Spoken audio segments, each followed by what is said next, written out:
because I've drafted this set once and it seemed sweet. The sealed seemed pretty sweet, and I really enjoyed Caligula's draft, so I'm probably going to try and do at least 1 or 2 drafts tonight. At least that is the plan.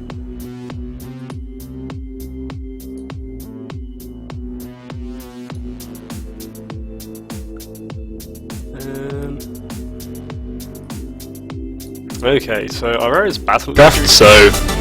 Oh no, echo. Also let me know if the music's like way too loud.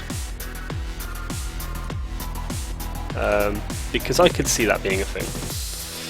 Battle of the Bridge seems like a pretty sweet removal spell.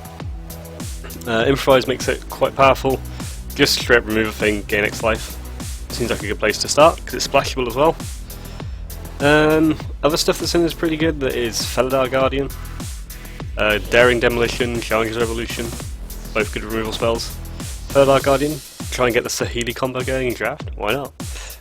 Scrounging Band does good if you get the counters deck, I think. Growing Infestation reminds me of Stab Wound, which is not a bad thing. So I'll probably overvalue that. And Well-Fast Engineer is pretty good if you're in black-red, but that's what the bridge is. And, ooh. I think I'm going to keep taking the rares, because I like Glint Sleeve, Siphoner and Constructed, so I definitely like it in Limited. Well, that's probably not how that should work. 2 of Menace for 2 seems alright. You get some energy when it's battlefield, and it's basically Dark Confidant if you can keep the energy going. I don't think black is the most prevalent energy colour that there is. But it certainly seems powerful, and it keeps us in one colour for now. Which I know is a bit too early to start thinking of it in those terms, but the card's got decent power behind it. Other options would be Cruel Finality is another decent real spell. Trophy Mage, not powerful at this point. It seems like it's actually, I didn't see it was pretty good, but you need to have the stuff to get with it first. Morphous Revolution seems quite powerful too. But let's try out Glint Sleeve Siphoner. I'm always eager to try out rares in the parts of a draft format just to get how good they are. There's actually a few good cards in this pack as well. I think Barricade Breaker is pretty good. A 7/5 Juggernaut. And if you can get out with Improvise, that seems pretty scary early on. Thopterest is sort of Oblivion Ring. That will deal with any creature or any artifact. Shock is just good removal. I'm going to try Winding Constrictor because I've already played with and against this, and just as in Constructed as in Limited, this card is ridiculous if you get it early. So I'm gonna gamble on trying to get into the black-green deck because the card can be so powerful. This actually looks like it could be Constructed so far with that black-green energy deck.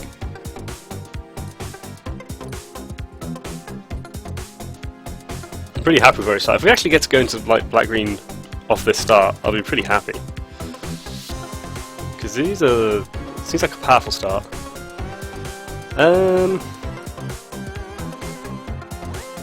So what stands out here? Bastion Inventor seems like it could be quite good. Aether Herder I've seen be decent. But Daring Demolition is just straight up removal again. Enifis Sorcery Speed, just killing anything or killing any vehicle seems like where we want to be. And given the black cards we've been seeing, because we've seen another one need to go by, I like where we are. What have we got here? Hive Fire Infusion is a pretty powerful pump spell. Prey Upon is good removal. It's another shock. Lifecrafter's Gift. This doesn't look fantastic for us at the moment, but I do like the potential this has got, especially with Winding Constrictor. So let's gamble a bit on being able to get into the black-green counters deck. Why not?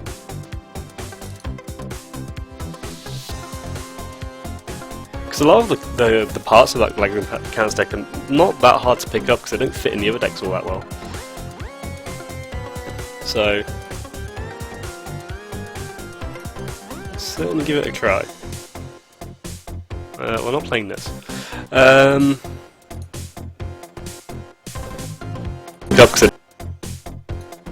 it, Echo. There's Reverse Engineer, which if green didn't work out and wanted to do some improvising is quite powerful. We've seen a lot of red removal go by, and Challenger's Revolution's again just straight up good removal. Sweatworks and Brawler seems pretty decent. Fourth Bridge Prowler kills Fops and Servos with fair amount of ease. I'm going to hedge our bets because we've seen a fair bit of red, and if it's still open, like this is I think is going fairly late. And even if it's sorcery, it's just good removal. And there's another one. You're seeing a lot of metallic rebukes as well. The rest of these cards seem fairly average. We've seen a fair bit of blue, but nothing exciting. But I'll take another Revolution. I'll sort these by colour for now. I hope this isn't one of these things where you have to go for the sensible deck, because I would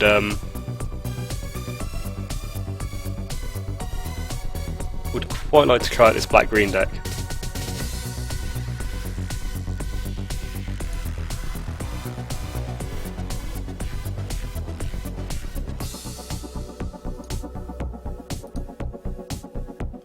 Just going to turn the noise down a little bit.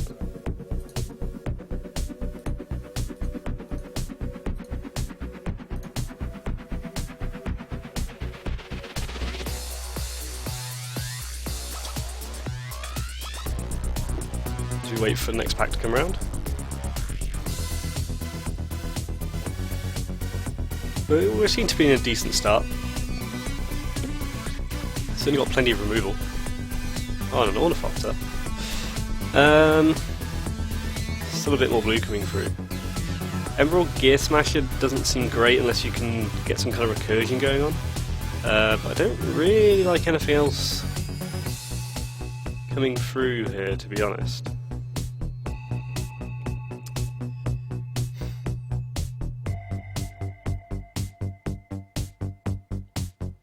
I think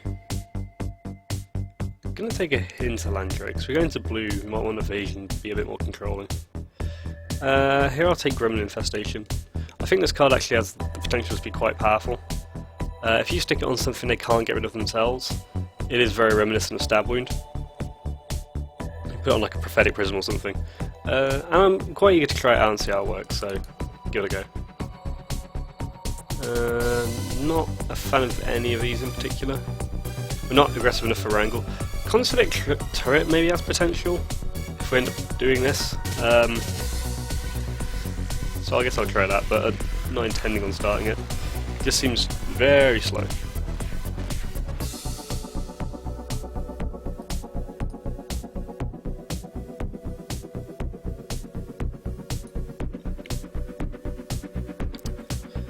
Destructive Tampering seems fine, even as it's a sideboard card to just destroy an artifact, so not too sad to pick one of those up.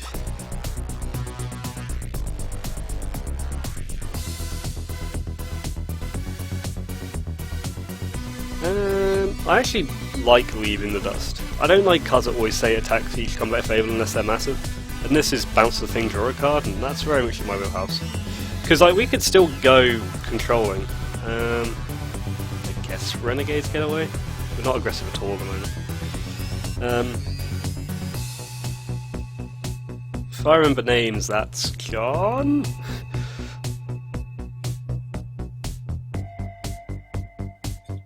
I guess Ravenous Intruder is playable.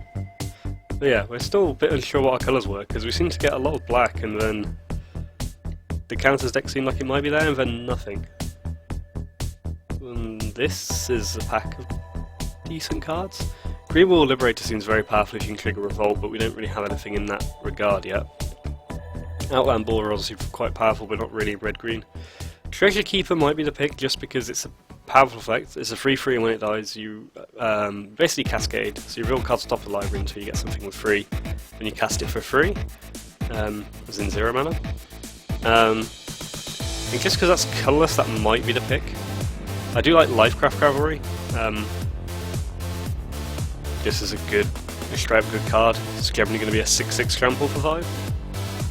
But we're not really sure what colours are in, so let's take the card that's solid in anything and see if we can get an indication of what colours is coming through. Because it felt like at the end of pack 1 it was red and blue. But given that we passed 2 shocks at least, we might find red doesn't come back on the way around.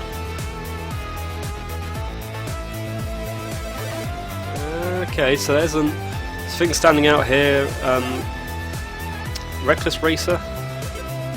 2-3 first strike, decent body, and also just whenever it attacks or cruise something, you're going to get to rummage, discard and draw, which is pretty powerful, and every time I've seen it, it's been fairly impressive. Lifecraft Cavalry, though, I've seen this card do a lot of work. It seems fairly undercosted. We don't have too many ways to trigger Revolt yet, but I kind of like going in on this because it feels like one of the more powerful cards in the pack. If it wasn't that, it'd be either Reckless Racer or like Alley Strangler. But yeah, I'm still kind of waiting for an indication as to what colour we should be, because I mean it's always weird when it's like the sets just come out, because people aren't necessarily clear on what the best cards are in certain colours and so on. There's another Shock, and a Sweatworks Brawler. Another Treasure Keeper though.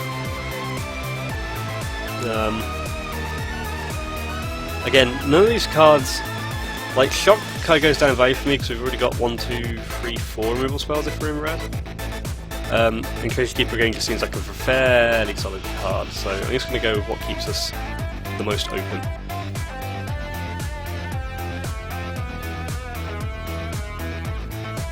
Might not even be in black, to be honest. But yeah, when people don't really know, like, when people are kind of trying out a new set, you kind of get weird signaling sometimes, so I guess we'll see what we get.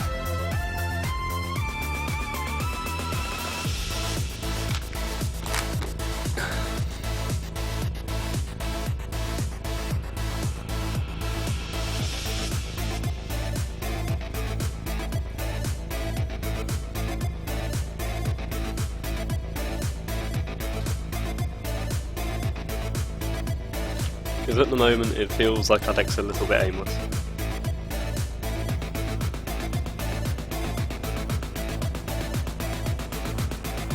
Oh, we're definitely not white, we know that much. Which is a shame, because this is a pack full of good white cards. I didn't feel like white was around in pack 1, so I guess it makes sense that it's all coming back around now.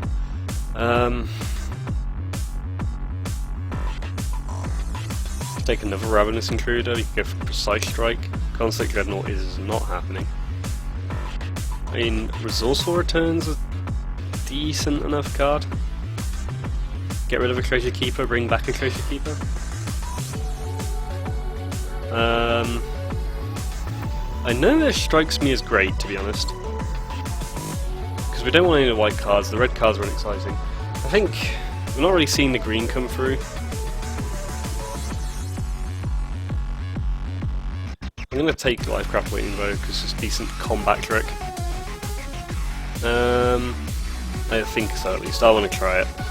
Sly Requisitioner, Improvise. With 1 token artifact you control is put into the graveyard from the battlefield, create 1 more server token. It seems like it's got potential. More eager to try out than anything else. Between this sort of Unbridled Growth, I like Unbridled Growth as like a Revolt enabler, although we don't have too much of that at the moment. It's good fixing and draws this card. This feels like it could be pretty powerful. I'm eager to try it out. I've seen so many Hinterland jokes. Foundry Assembler, 5 mana 3/3 that we can improvise with. Cogwork Assembler. Every time someone's plays against me, I've been terrified of it if they ever get it going. 3 mana 2/3 isn't bad, and the effect's quite powerful. We've got a couple things relying on improvise, so let's give this a go. That's a second Consulate Cracker. Decommission seems decent. Night Market Aeronaut is... it's either like very underwhelming or pretty decent. Don't have too many ways to trigger Revolt. I think if we had more artifacts, I'd be kind of interested to see if we could do some improvising. And if we can do some improvising, this feels like the most upside. Someone's gonna have 2 Consulate Crackdowns, so they'll hose us. Okay, let's try and improvise, because Barricade Breaker, it can be fairly absurd if you get it out early. So I want to look for some cheaper artifacts, maybe some implements we can use later, so... still don't know what our second colour is going to be, but, you know. Let's just put all the other colours in here for now. Because our black's first. Filigree Crawler is very okay. Again, like, we didn't see white pack 1. Maybe we could have gone into this pack and see what happens next turn. I guess I'm going to take Hinterland Drake. Because if we're going to go improvise, blue's the best target for that. Dispersal Technician or Alley Strangler.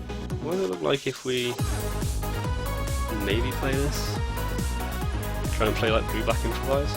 Dispersal Technician could bounce something to our hand, we don't have any great instant battlefield effects yet. Alley Strangler's just an okay creature, fill out the curve. And if we're improvising, we'll probably want more Fen Haulers. But I think if we're going to try this, we may have gone into the archetype a bit too late, but we're going to have to prioritise artifacts a bit more. Although black's pretty strong in Fabricate and Kaladesh. Blue not so much.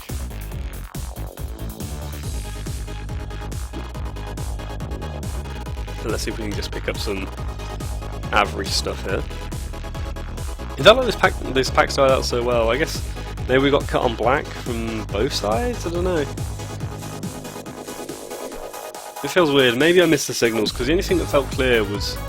I'm not playing this just for improvise. Or am I? This might get played. Take another Hinterland Drake. Why not? I guess stop someone having that. Hinterland Drake aggro. Because the only thing that felt clear was white was open in pack 2, but it didn't feel open at all in pack 1. I guess we could have got into it, but it depends like how much we would have been hurt on it in pack 3. Ooh. So Gearseeker Serpent would be a good payoff to an artifact heavy deck. Prakata Pillarbug's pretty solid. Ballista Charger can be powerful, but I've always been underwhelmed by. Oval Chase Daredevil's good if we are playing a lot of artifact decks and can trigger Revolt quite nicely. Dukara P-File's an option. Part of me would be tempted to splash Rashmi, because every time I've played Rashmi the cards are just absurd. I'm going to take Gearseeker Serpent because it's such a good payoff if you're artifact heavy. So again, we're just going to prioritise artifacts a bit more after this, I think. Get our standard combos going. Well, I'll be hoping for more powerful artifacts in this one, but not to be. Foundry Screecher could be a good aggressive option. We do have a fair bit of evasion, so it could work there. Woodweaver's Puzzle-Knot's a bit off-colour. Self-Assembler can get one assembly work at the moment, which is this one. But it doesn't seem great. Nimble Innovator's smooth is like a bit of a curve, but I don't know. Our curve looks big, but like all this is improvised stuff or it gets cheaper. But we'll try Foundry Screecher. Oh, well, we're just not going to find any artifacts now. Morphis Squad contributes to the artifact count. It's a bit expensive, but again, it's more evasion. The other option would be like Thriving Turtle. We're not really doing anything with energy, and I would rather avoid playing this.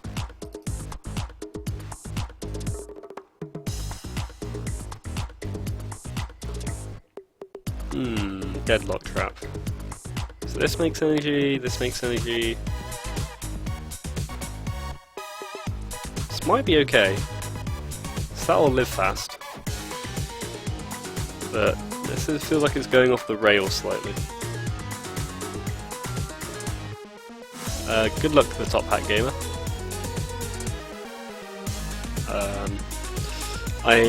We need more artifacts, and Deadlock Trap is unexciting, but has its uses. Yeah, this doesn't feel like a good deck at the moment. It feels like it's trying to be control and improvise and like evasive aggro. I do not predict great things. I know, we'll see. We've still got a few picks this pack. I want cheap artifacts, but I don't want Torch Gauntlet. Well, Fast Monitor is a 3 mana free too, that's an artifact. Dukara P-File's okay. Malfunction, we've got 1, 2... 1, 2... I felt like I had more removal in this. I think it's mostly in red, isn't it? I think Malfunction goes in as just good removal, because it feels like we're going to be on the slower side.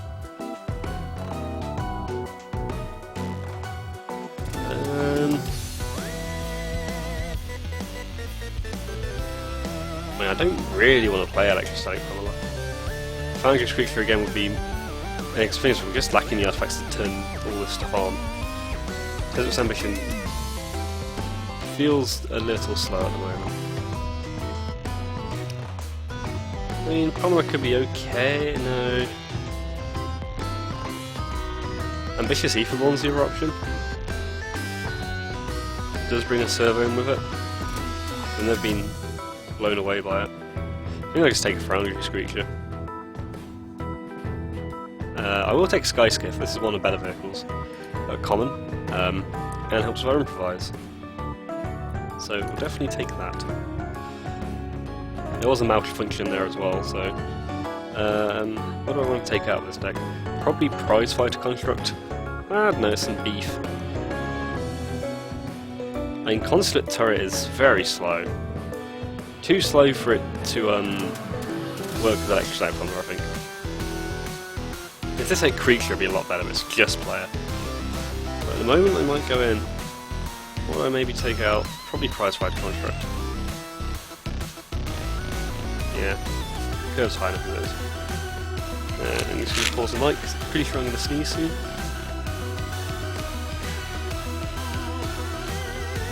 Yeah, I don't know, I felt like I had no idea where I was supposed to be in this draft. I don't know if you saw the first few picks, but it was just like all good black removal.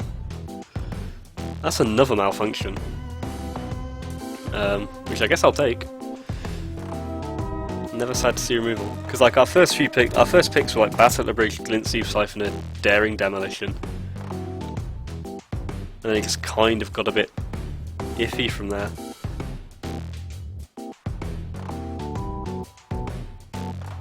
And I guess if we get into a game against a really they'd have enough red to just like, we'll change decks. I could have gone harder on Improvise maybe if I just decided to pursue it, but we'll see. Prakata Pillarbug coming back is quite nice. That feels like quite a key component. Which one I think get Consulate Turret out. Leaving the Dust might go. It does draw a card, but I feel like got some removal and stuff now. Constant Surveillance, High Tide Hermit, Nimble Innovator. I'm not sure if any of these would make it at the moment. I can see situations in which I might... I'm going to take Puzzle Knot actually, because at the moment we've got no 2-drops, and I can foresee us playing against some aggro decks where I might just actually win the life game. I will take... I guess Demolish could be okay against us. Not sure what I'd take out of this. Maybe Alley Strangler. Again, I'll take away Demolish. Definitely don't want to take out any artifacts. We've got 1, 2, 3, 4, 5, 6, 7. I'm not feeling great. I mean, this makes artifacts. Might like it again. Spark of Creativity, I feel like that. Tezzerous Ambition.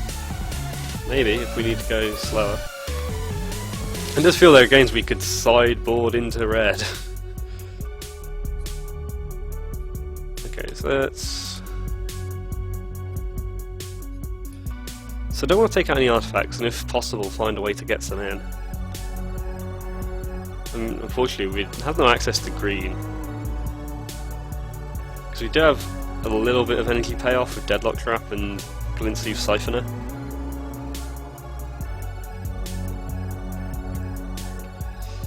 It's possible, like, Fen Hall is supposed to be one of our payoffs, but if we can't improvise that well, maybe it's just not worth having because we just don't want it in our opening hand. and we could rely on just being evasive, because almost every other creature we've got is evasive.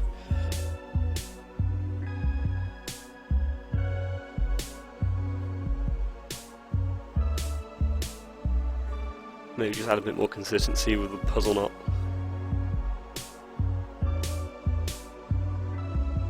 Because I guess we don't need 4 top end cards maybe. We've got like between Gearseeker Serpent, 1 Fenhall and Barricade Breaker. So actually I think I do like that.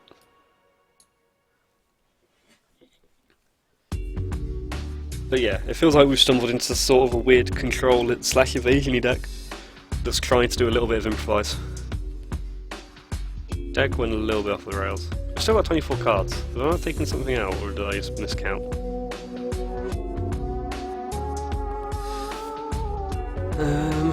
Cogwork Assembler against another artifact. It gives us a little bit of... We can do useful stuff with like Treasure Keeper and Morphis Squad. Gearseeker Serpent, this. Alley Strangler, maybe 2-3 Menace isn't amazing, as opposed to all the flyers.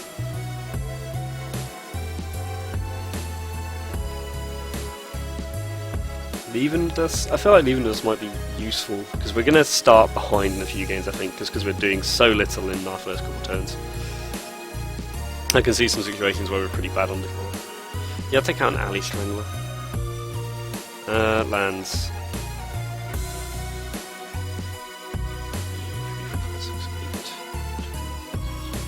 Actually fairly evenly split.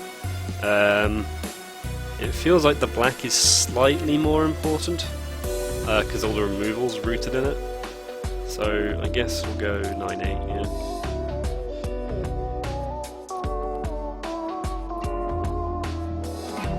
That's the best thing about leagues, we don't have to wait for everyone to build their deck. Yeah, this doesn't... I won't lie, I'm not expecting great things from this deck. We might get a losing record. Not how I'd want to start, but sometimes you've got to experiment. And sometimes it goes really badly like this. I have very little faith in this deck. But we'll try and make it work.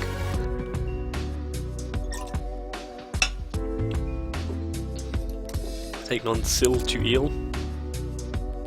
Right, I've just come off the beta, so all my stuff is messed up. So this actually seems like a very controlling hand. I think we get like 3 turns to draw another land. There's 15 in the deck. I think the odds are we'll hit it, and then we've got a fairly controlling hand that can bring us back out of a bad start, so... Do you feel okay keeping this? No, by no means thrilled about it, but... And this is a deck that wants like 3 Prophetic Prisms. Is Implement of Combustion. So maybe want to watch out for Revolt shenanigans. Okay, Island.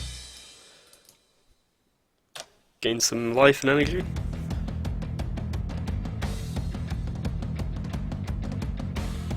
I think we'll play Foundry Screecher off first.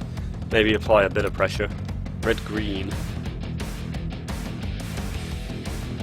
Renegade Map. Definitely Revolt shenanigans going on here.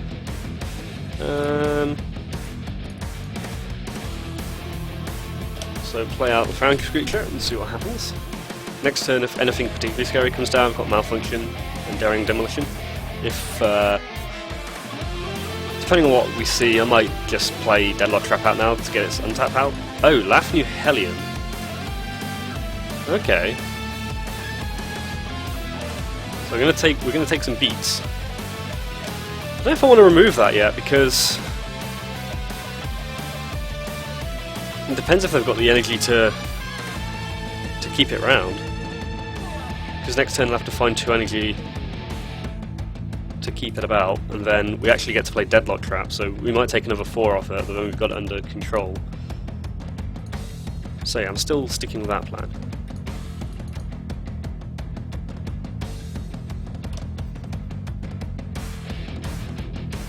See, it's going to be tricky to ride just this Foundry Screecher to victory, because it's only got one toughness, which was bad as it is, but now Red's got shock.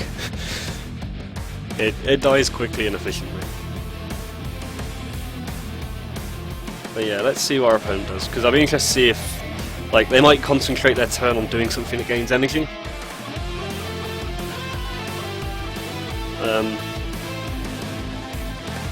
And hopefully if they spend their turn doing that, and then we like have the last new Hellion under control anyway, it kind of gives us a bit of tempo. Let's see, Thriving Rhino, so that is what they're going for. You gonna sacrifice it? No.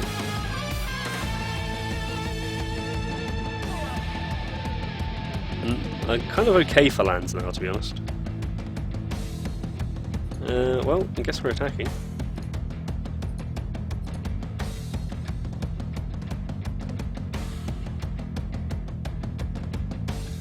Don't like this pause from the opponent.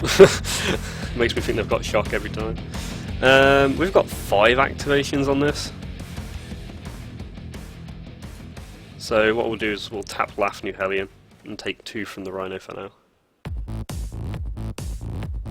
This looks like it could be one of our less favourable matchups. I actually got no energy to pump the Rhino either, which is quite nice. But yeah, aggro decks seem like they could be a bit of a bane for us, because we're kind of slow and plodding. Let's see what our opponent does here. Still got this Implement out, it's still got this Renegade map out. Aether Stream leveled, ends battle get energy, can become a 4-3 with Trample. So Laugh New Hellion's going to go away. I think I'm going to malfunction Aether Stream Leopard. There's a Sly Requisitioner. So let me figure this out. We can cast Sly Requisitioner for 2 in the black? Yeah, 2 in the black. So can we get... No, we can't get both out of the stone. We can't really make use of this yet, either, so... wait, hang on, let's attack first. Opponent's left up red every turn. I could just be to sacrifice Implement, but it could be for shock, so... give him less information to work with. So we'll malfunction that.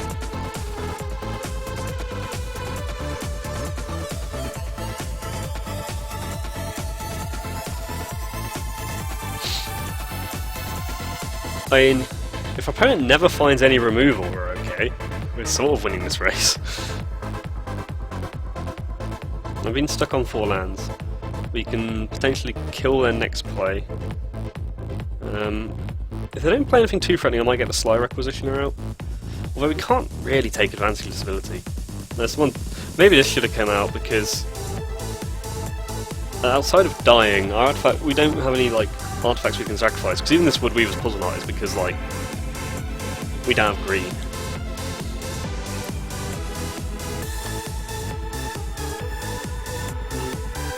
I suppose I could have actually tapped that Rhino there. No mistake. So, sacrifice Renegade map. This is where I sense the Life Heart Cavalry. Have they got enough mana for it? Yep. Card's scary. Have we like literally... I think we've drawn land every turn apart from the Sly Requisitioner, which isn't ideal, but... I guess justifies my keep. So let's get that out of here. Let's attack for free.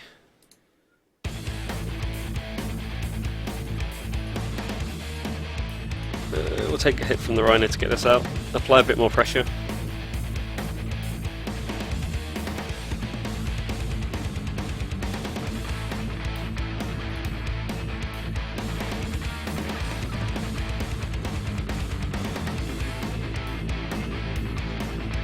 Because I guess this means that if they can attack the Rhino, we can take it, and then if they play something out, we can Deadlock Trap it down and then get in for 5.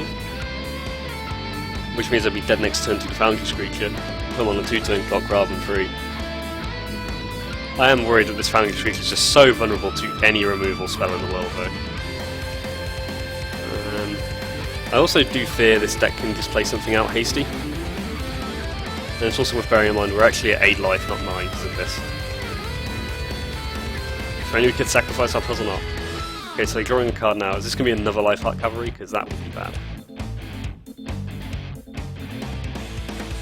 Yep. The cavalry is coming. That's more land. So continues to get in. Have to tap down the cavalry next turn. But I don't like where we are. They've got 4 cards in hand with a board state. And our only threat dies pretty easily. Oh, Wood Weaver's puzzle not leveled up a bit as well.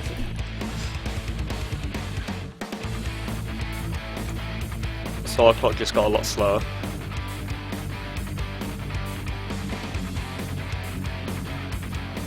Snare up there. That's not great either. So tap that. I guess we have to take 5 for now. Oh no, they can make this a 3-4. Is there any way for me to look at my deck? I can never remember. I'm gonna not take it for now. Sorry, I'm gonna take it for now. Oh god. Well, we're not dead now, but it's getting less likely we're gonna win. Do you know, I think we're in good shape but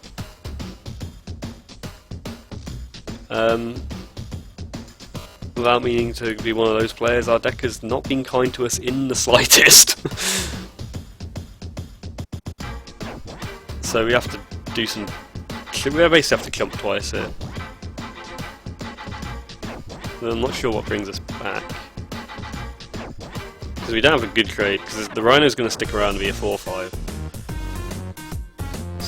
And then there's still that 6-6, and we've only got 2 more activations on that.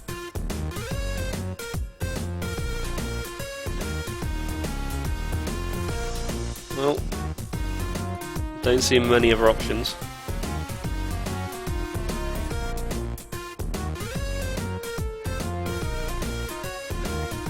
So we need to find something good. Other than that. Okay, so very straightforward aggro deck.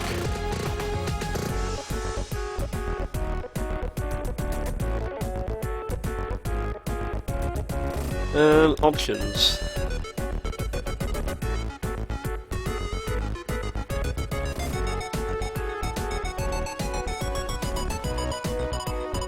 There is some temptation to go into red for the removal. Well, it doesn't really deal with Lifecraft cover as well as Malfunction does, so... I think Prize Fighter Construct's going to be better than Sly Requisitioner. Just having 6 means it can just trade, even though it's trading down, it can just take, can take down some of the bigger stuff. But yeah, I felt like we're in okay shape then. Obviously we did draw a lot of removal. But yeah, we didn't have the greatest draws, shall we say.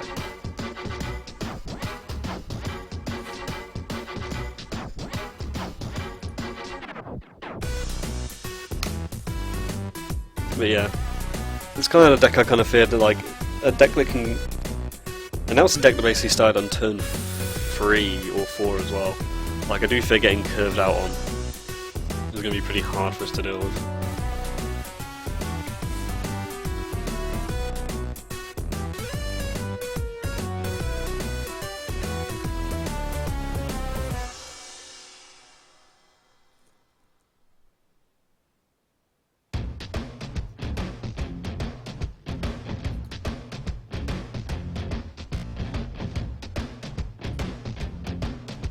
As we wait for our opponent to get their sideboarding done.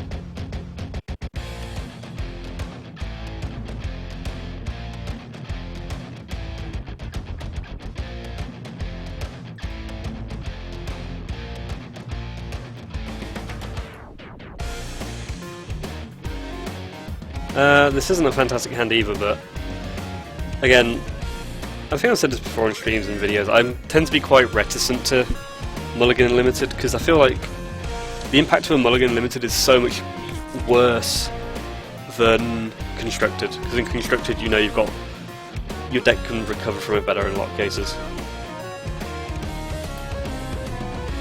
And the intent is to get some constructed content going fairly soon. It's not the quickest start.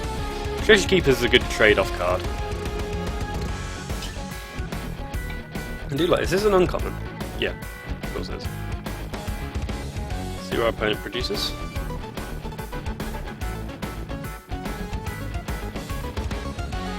Scrounging Bandar. Leaving a Dust could be quite handy at some point. Let's just play a Screecher out for now. It's interesting, if they attack, whether we trade, because Bandar could actually cause quite a few problems. But at the same time, the one thing I did notice is that we saw no removal from the opponent. That game went fairly long, and it didn't, apart from Snare Fopter, didn't really seem to have any flying defense. Whereas Treasure Keeper can kind of hold the ground next time. And the Bandar could provide some advantage. But Leaving a Dust can kind of negate some counters going on. So I'm gonna take it for now. I feel we've got more value to get out of this creature. There's an Implement of Combustion. And nothing else. Morphis Squad's an interesting one. So if we played Morphis Squad, next turn we would have 5 mana. Yeah, we can't play Fernkeeper if we play it next turn, so we'll play Treasure Keeper this turn, because as it stands it holds back the Bandar, whereas Morphis Squad would not, because it would intend to attack.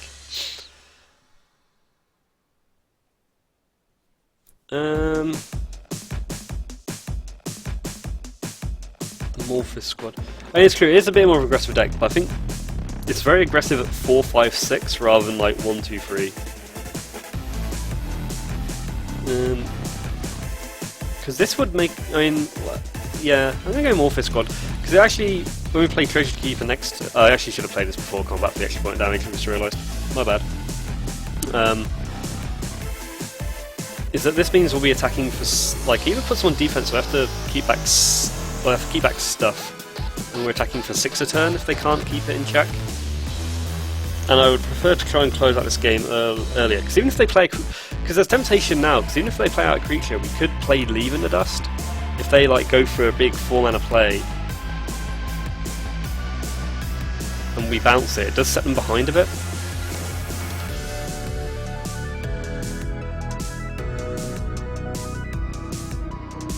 And then we'd get Lafnu Hellion.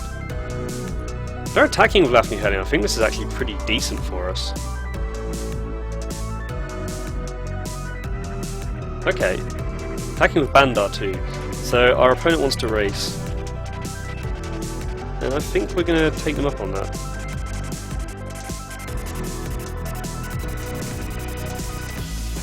Because then the turn after this we could play Fenwall too. So let's get him for 7.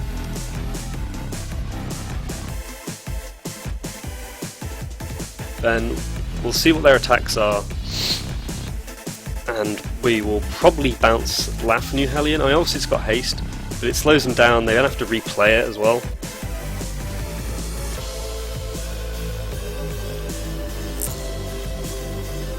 Because if they go for full out attacks, they'd have enough stuff to hold back. We've got the Flying and the Menace.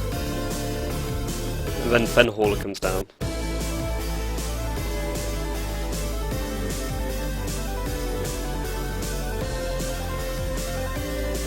I mean, do I take... No, I'm not going to take 6. It just seems inopportune too. Even if they don't have the energy to get this back. Ooh, Deadlock Trap, that's a decent draw.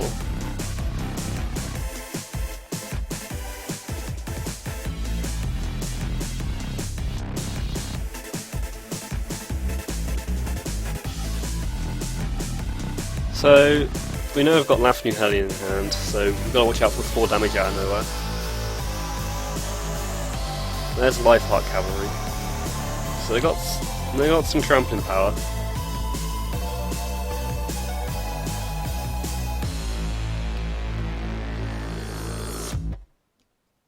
So let's get in. So getting in with a servo doesn't do anything because it can just be blocked. So let's get in for 6.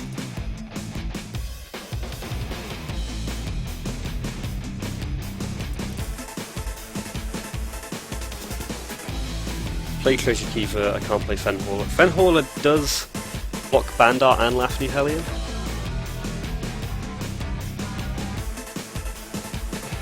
Yeah, I did activate the cavalry, but I still don't want to take 4 there. And they can activate, I mean...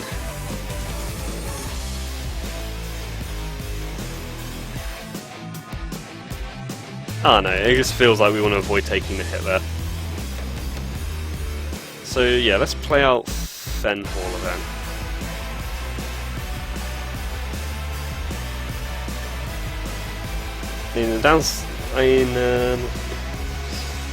And see what happens. There are certainly 6 ways in which we can lose here. It'll be interesting to see if they move all the Bandar counters over to Life Heart Cavalry, make it like a massive 8-8 trample. And then play this on Lafnu Hellion. And that might be what's happening. It isn't. So let's see if they play Lafnu Hellion. Because I assume we're in a situation where, like, if they attack, there's a very good chance they have us dead. But if they don't have us dead, then they can't really attack because we'll have them on the swing back.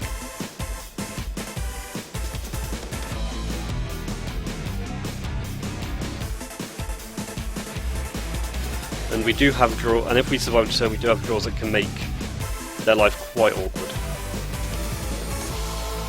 Just the Life Heart Cavalry.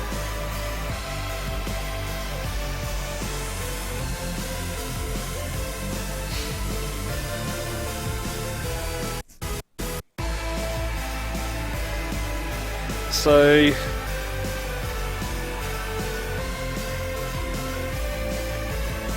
I think even if they attack with Life Heart Cavalry, we have to block and let Fenhauler die. They're attacking with both. I'm going to block Life Heart Cavalry. And the reason for this is, yes, our Fenhauler will die and we'll still take 1. Given this is an aggro deck, and there's been an energy sub-theme, I do expect high Spyro Fusion to be around, and if that happens and this isn't blocked, we'll take 9 and then the Implement kills us.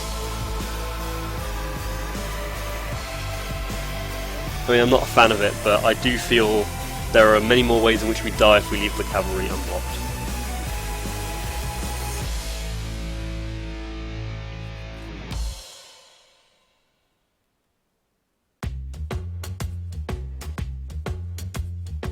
And again, there are draws that...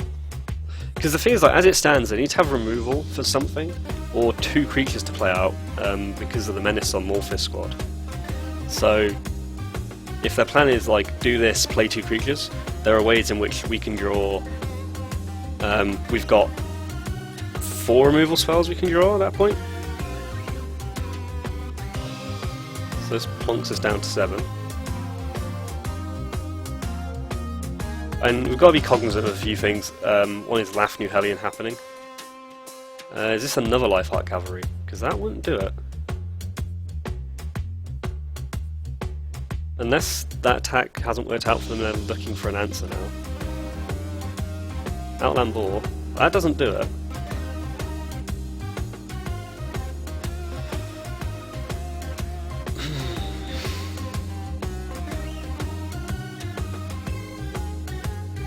So basically the situation we're in here is,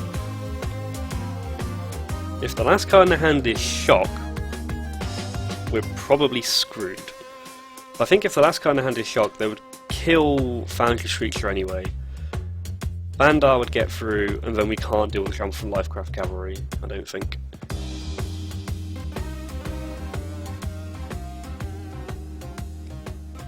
I mean, if they've got Shock, we just die.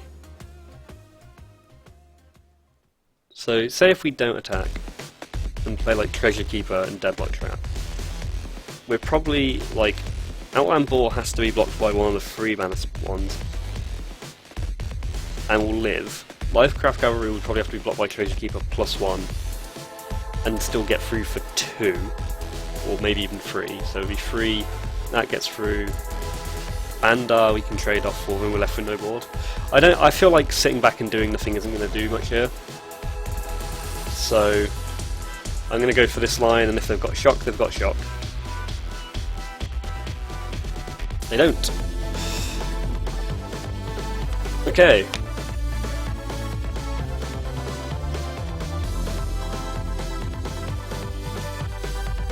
So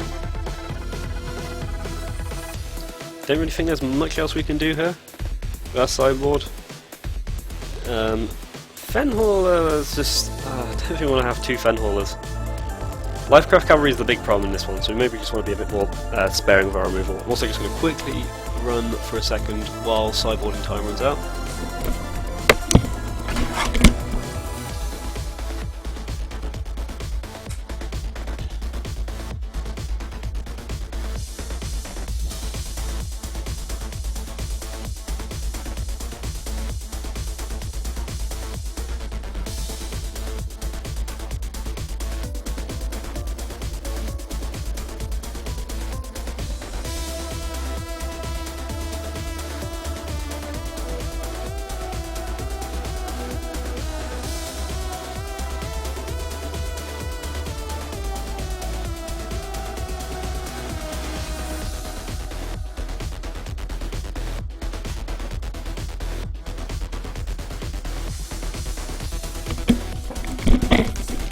Right, okay, let's go to game 3.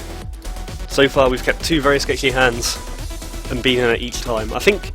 oh god, this is even sketchier. Don't think we can keep this one. Plus we get the Goron's Cry this way. Oh no. Okay. This is terrible, but we have to keep it, I think. I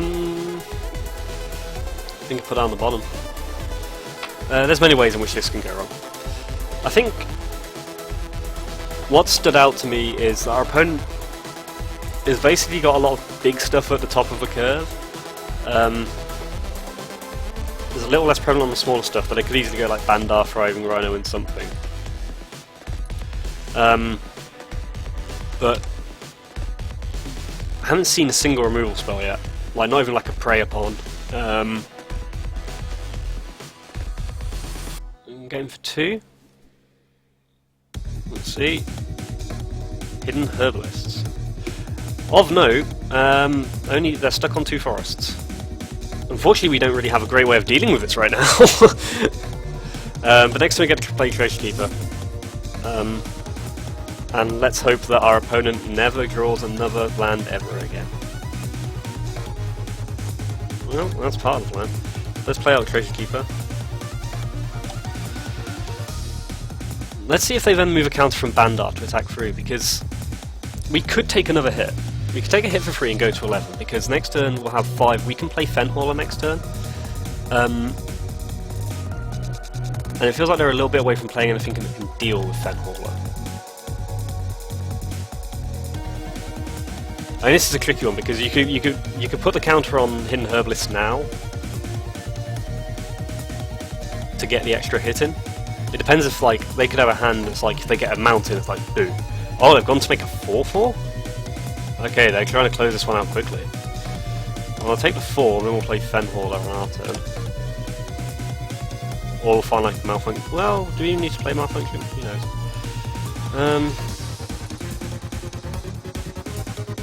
I feel like we've got a good opportunity here. So let's see what happens. If our opponent continues to be stuck on lands, we're in a decent spot, because we can keep Fenhauler on defense, play Screecher, and just start trying to chip away in the air, because between Screecher and Sky Skiff, that's 4-turn clock. They found a 3rd forest, Aether Stream Leopard.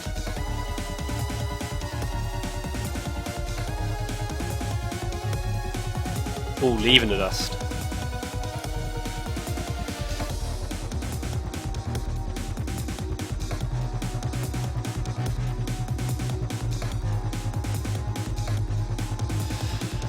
So we could keep up Leaving the Dust.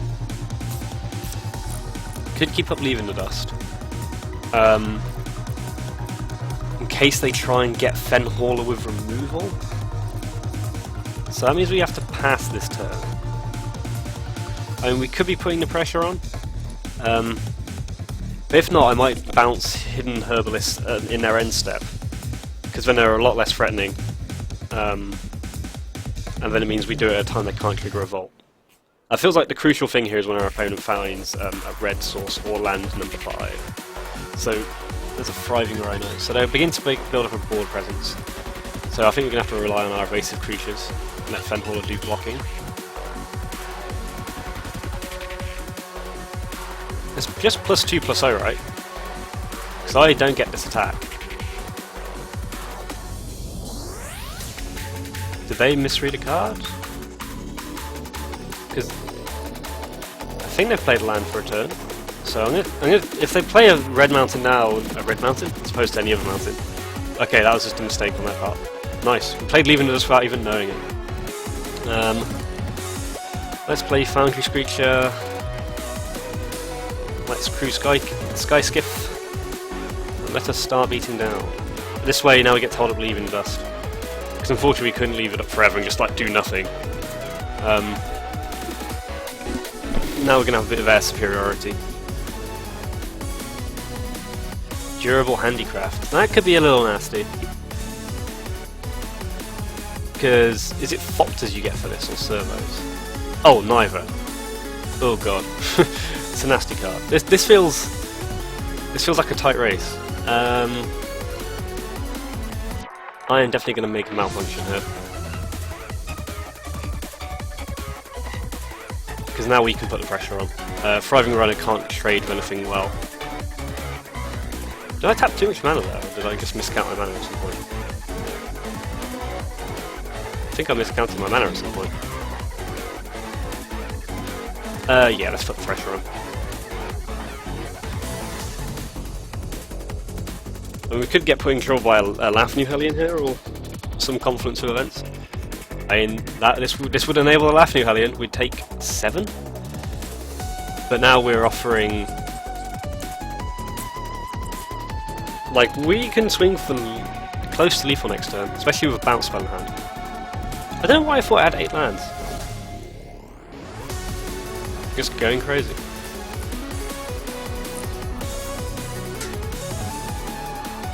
So... I guess the question depends on what do they have with their spread mana? Do they have removal? Do they have...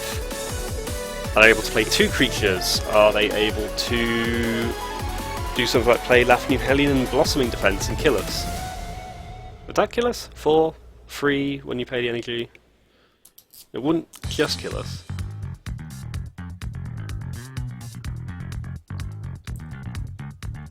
I feel like the track we had on before was really adding to like the tension and the pace of this game. This one's a bit more like sneaky things are happening. I don't like the sneaky music playing when our opponent has got the priority.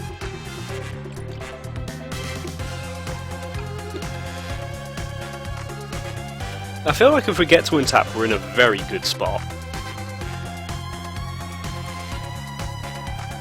Because if they just play out a creature and hold back, we just bounce it, they could block Fenhauler and take 6. So they wouldn't just be dead.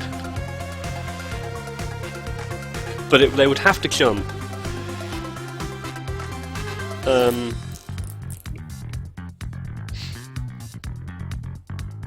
But we'll see what they do. I think the worst thing for us would be like shock on Foundry Screecher, then they play a 3 mana green, like another Thriving Rhino or something. Because they've got 6 cards in hand. I assume they've got options. And for them it's just they're trying to figure out which one keeps them, either like gets them closest to winning this turn or next turn, or whatever gets us, whatever buys them more time.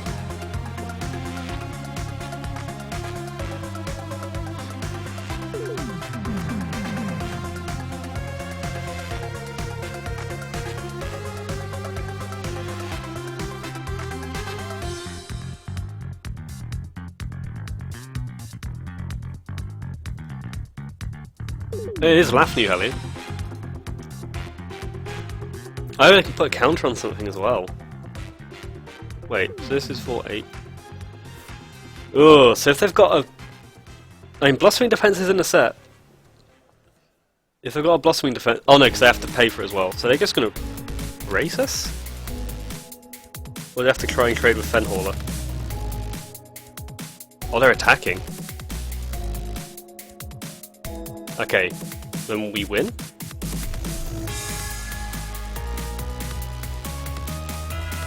It'd be interesting to know what's in our opponent's hand, and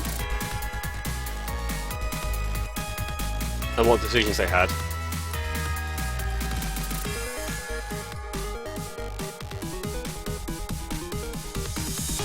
Swing with everyone. Yeah. I did not think we were going to win that after game 1. I felt like our, I thought this was a pretty poor matchup, but I guess our opponent did get pretty screwed on land there, but you know, a win's a win. Especially with this deck.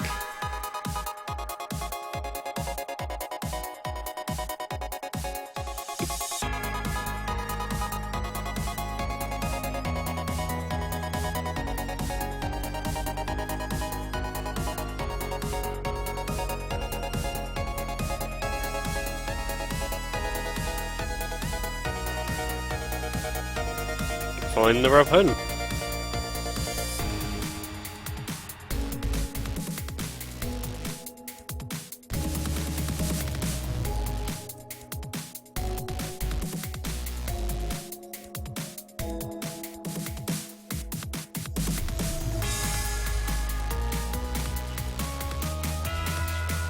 So yeah, that's a nice win to pick up, because again, this deck is not inspiring. Put it that way. But it's got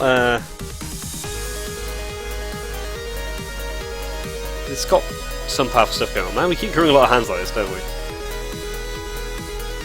If you're heading off, John, I will see you. I guess we've got to look at this. We're on the draw, so it's a little bit risky, but I like keeping this with Scry as well. And we'll put it on the bottom. More forests. There we go, found the land. I know we're going to be a bit like speculative with our hands because we essentially have no 2-drops. So, blue-green and a Bandar. So I guess where do we start off with here? Let's see what they play. Another Bandar. I'm going to start off with Hinterland Drake, as it has potentially good blocks here. But yeah, because I mean we're so centered in 3-drops, it feels like we have to, we just have to keep some speculative ones. So they're keeping these as 2/2s. They are. Are they going to attack? They are. Hinterland Drake isn't that valuable to us. And if it just gets a combat trick out, then so be it. Lifecraft's Gift. Ugh. Well, that was pretty good fun.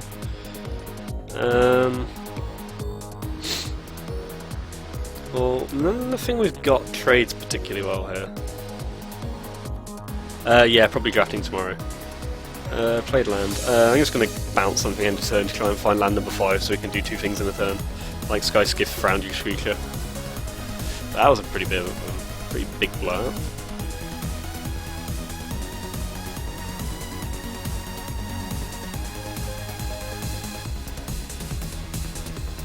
But we certainly feel behind here, just the 2 Bandars. A Lifecrafter's Gift we'll have to watch out for. More Hinterland Drakes. See what the follow-up is. Oh Christ, this card. How is this card real? Is all I want to know.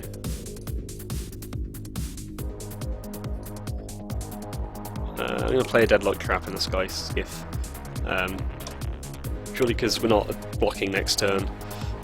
Deadlock Trap is just going to be something to keep that Express in check. There goes another Bandar. But yeah, like Untethered Jesus Christ, 3 Bandars. Taking 7 here. Yeah, Untethered Express, like, I'm sure I'm going to be very happy. Oh, we're taking 8. I'm sure I'm going to be very happy when I get to play it.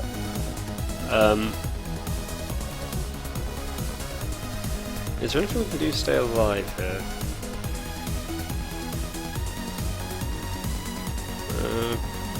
Can play any of these, so we have 1 blocker, we take 2 4. No, we're just dead. But God, playing against this is miserable. So that ended pretty quickly. This is more what I expected our deck to do. Bring in Alley Strangler. This is a Foundry Screecher. Blue's more likely to have some flyers. 2-3 should line up decently against a cavalcade of Bandars. I'm gonna keep this.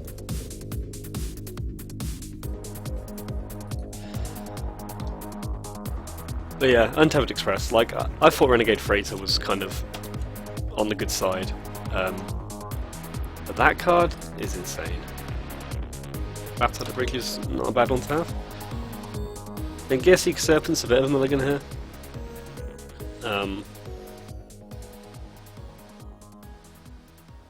But we'll hopefully get there.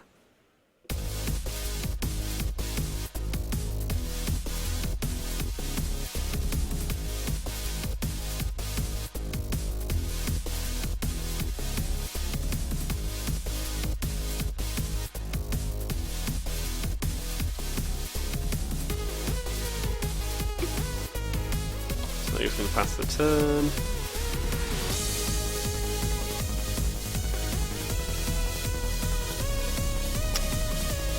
Let's attack, and I guess go for Hinterland Drake and keep some of that pressure up. Because next turn we get to play Morphis Squad, so we get to curve out.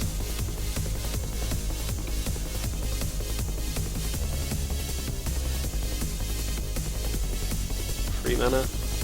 Lifecraft's Bestiary. That's a fairly powerful card, although, yeah, I'll drop. Okay, we'll just grow our lands. That's not bad.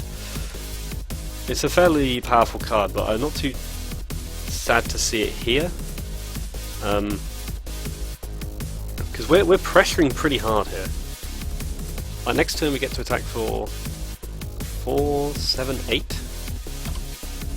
And that's if they play nothing. If they play something that's worth killing, we can battle the bridge it. But if not, like, even if they just play 1 creature, all the menace stuff's going to get through. Druid of the Cowl. And paying to draw. This puts us in a pretty good spot. Implement of Ferocity. No extra card this turn.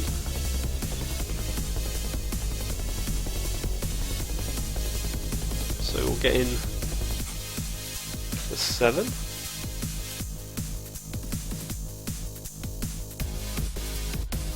See what the opponent does. Hopefully Battle the Bridge will take us home.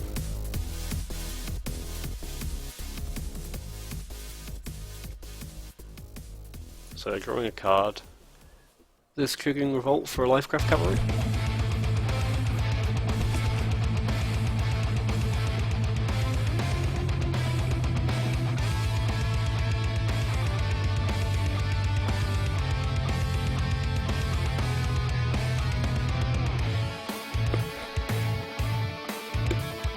So there's a Bandar.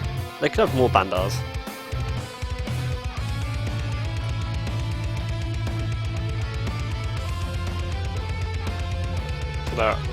Oh, they're going for Implement. So I think they are just dead here, because we'll kill Druid of the Cowl. They can't block anything. Oh, more Bandars. Not sure why you'd put the counter on the Druid of the Cowl now. This means the Bandar can't draw off too well. Still just killing. Oh, that's a sorcery, alright. Whoops. Well, new set. Draw 2 cards. Did we get there? Yes, I think we did. So malfunction this.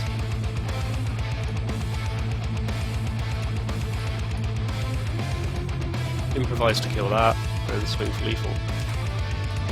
Actually, we didn't even need to kill the second one, so we just shared my card, we didn't need to. Oops. Okay. Well, let's just do that again. This is very low to the ground deck, so we'll see. This hand seems fine. We've got a bit of removal, we've got a Himfang Drake, Treasure Keeper. Land number 4 for it. Yeah, this unlike the red green aggro deck, this can put us under pressure a bit quicker. We've got to watch out for Lifecrafter's Gift. If you've got a deck for it, that card seems very good. So I'll play a Hinterland Drake. Is that getting Metallic Rebuke? Oh, Disallow. I'm kind of okay with that. Rogue Refiner. I won't lie, I like my opponent's deck more than ours. I will offer up Treasure Keeper as a trade with that.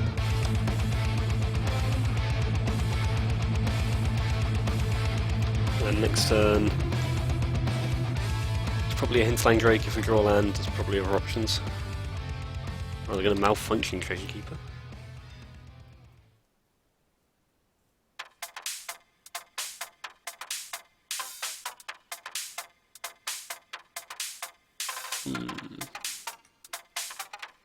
Could go Skyskiff. Yeah, let's go Skyskiff Hinterland Drake. Skyskiff's going to help us with Improvise too. I might offer a trade with Rogue Refiner.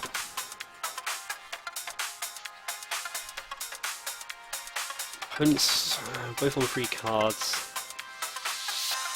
I'm going to offer this trade. Let's see what they've got. Lifecraft Cavalry? It's always Lifecraft Cavalry.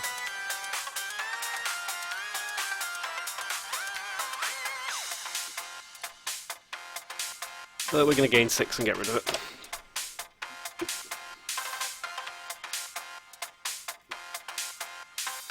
There's the Untethered Express. And it can crit straight away. I would like to... oh no, it doesn't work like that. I'd like to point out again how bloody stupid that card is.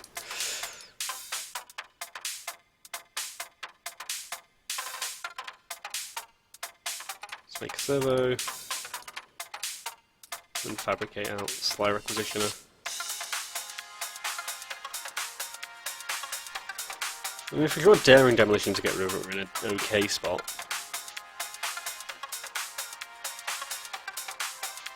And to be honest, I'd actually be... part of me is tempted to double block that Untethered Express.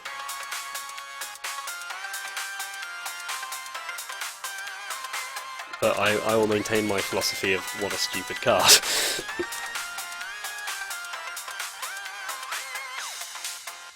But I think we might have to check it. We might have to do it, because otherwise, like, we're relying on drawing Malfunction or Demolition, Daring Demolition, because the card just gets out of hand so quickly. What's happening here? 6 mana.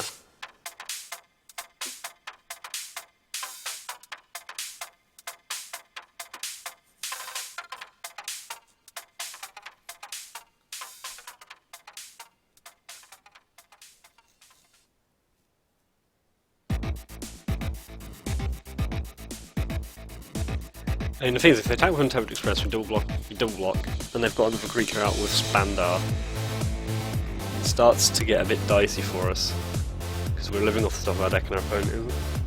Plus they've got an Unbridled Growth they can cash in any time. Oh, Christ.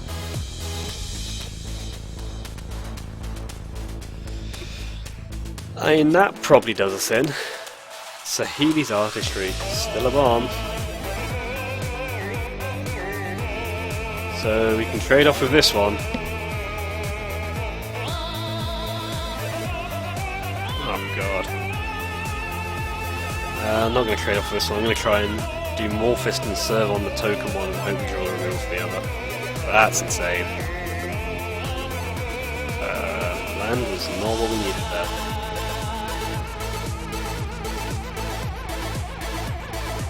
Well, I felt alright until the last 2 turns.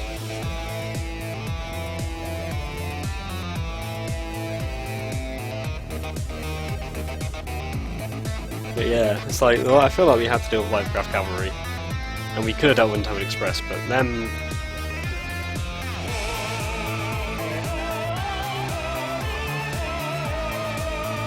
I mean, they could have even crewed the Untethered Express to get another one. Yeah, I feel like yeah, that Sahini's artistry put things way out of reach.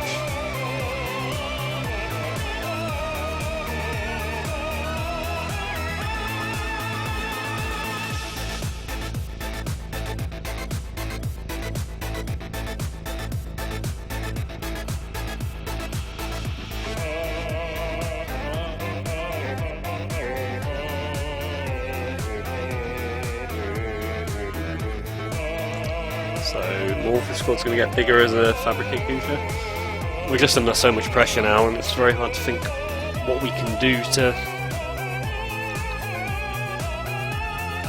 get back from this. Oh god, and they're drawing a lot of cards now.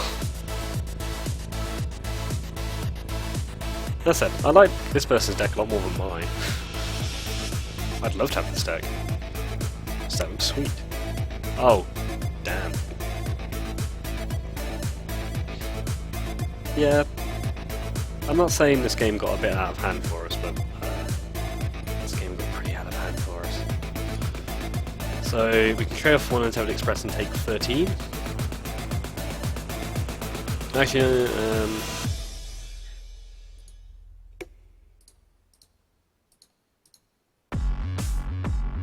going to keep a server back in case we can double block Morph squad next turn if we find some other solution to all this nonsense. Oh no, this doesn't, yeah. And Pummeler. Okay, well, explains larger than life. Yeah. And that turned into a bit of a blowout. But we got one more game to go. See, this is the, like, basically equivalent of 4-3-2-2 league now. So you have to go 2 and 1 or better to get prize payout. Because before they had the Swiss one, they've turned that into a weird, like, Hearthstone style arena, where it's one game. It's one game per round. Do I keep this hand? I think I do. Where it's one game per hand, one game per round, and once you've got 4 losses, you're finished. And you've got to get 7 wins just to break even, I think. Which is just like, I just don't know how I feel about that. It's like one game rounds of Magic the Gathering. Red-white indicates some aggro might be coming our way again. With our mono no 2-drop stack. And yeah, and the 2-drops are 2-1 Dark Confidant. Daredevil Dragster. So attack to block this combat, put a velocity counter on it, then when you die, sacrificing draw 2 cards.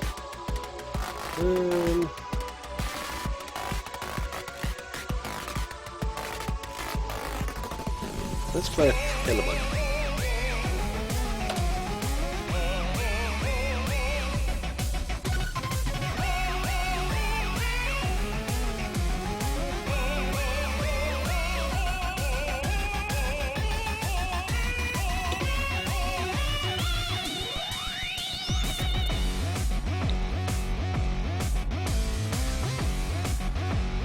It's always a weird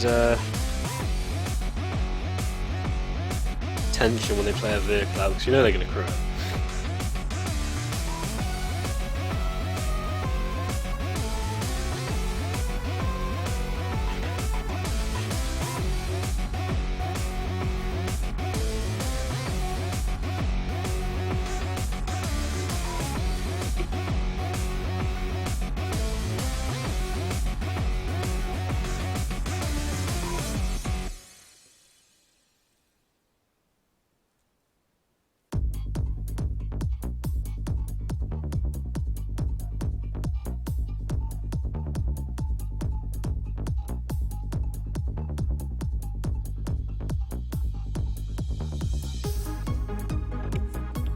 Waiting for our opponent to make decisions.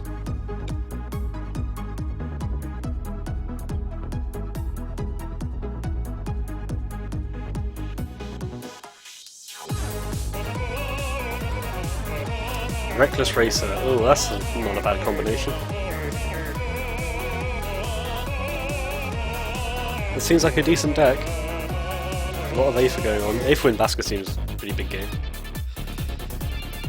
So then we'll get to loot.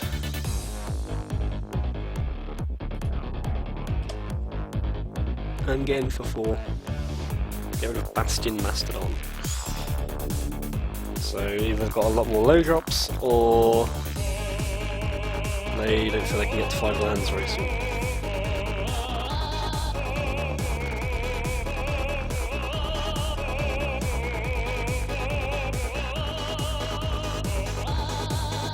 Oh god, Constant Dreadnought? Part of me should be worried about that.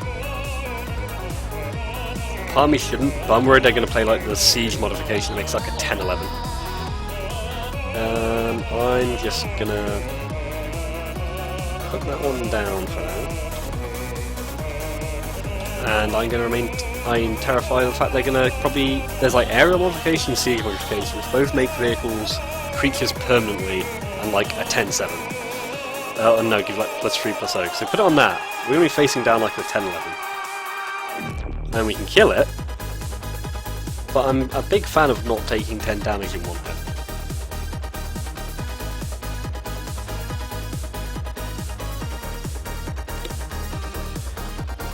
Renegade Wheelsmith.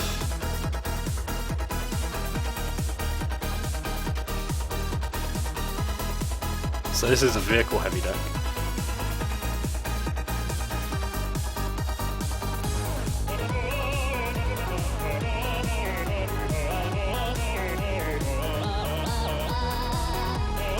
We're in a bit of a tricky spot here because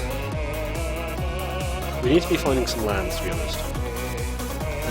Renegade Wheelsmith can attack, tap this down. They're only 1 away from crewing this as well, which is a bit terrifying. I'm going to play out Foundry Screecher, because if the Renegade Wheelsmith has to attack through just attacking, we can trade it off with the Screecher. Oh, I also tapped the wrong mana there, I should have kept the lifelink on Prakata Pillowbug.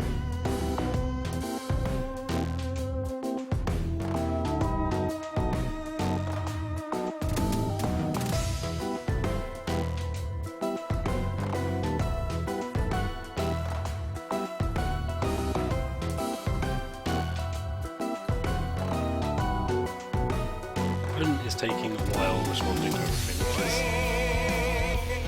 fun.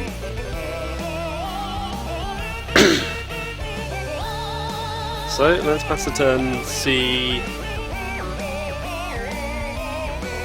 what we get.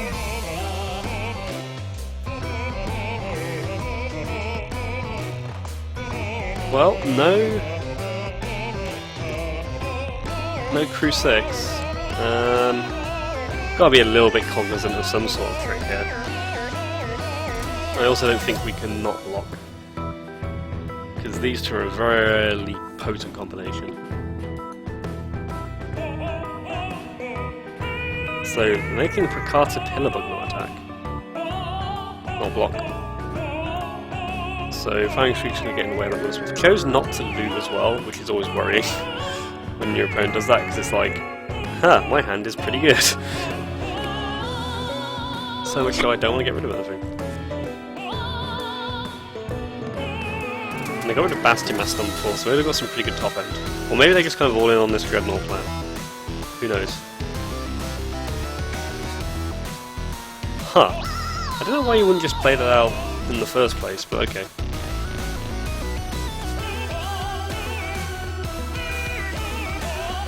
Really need to find more lands?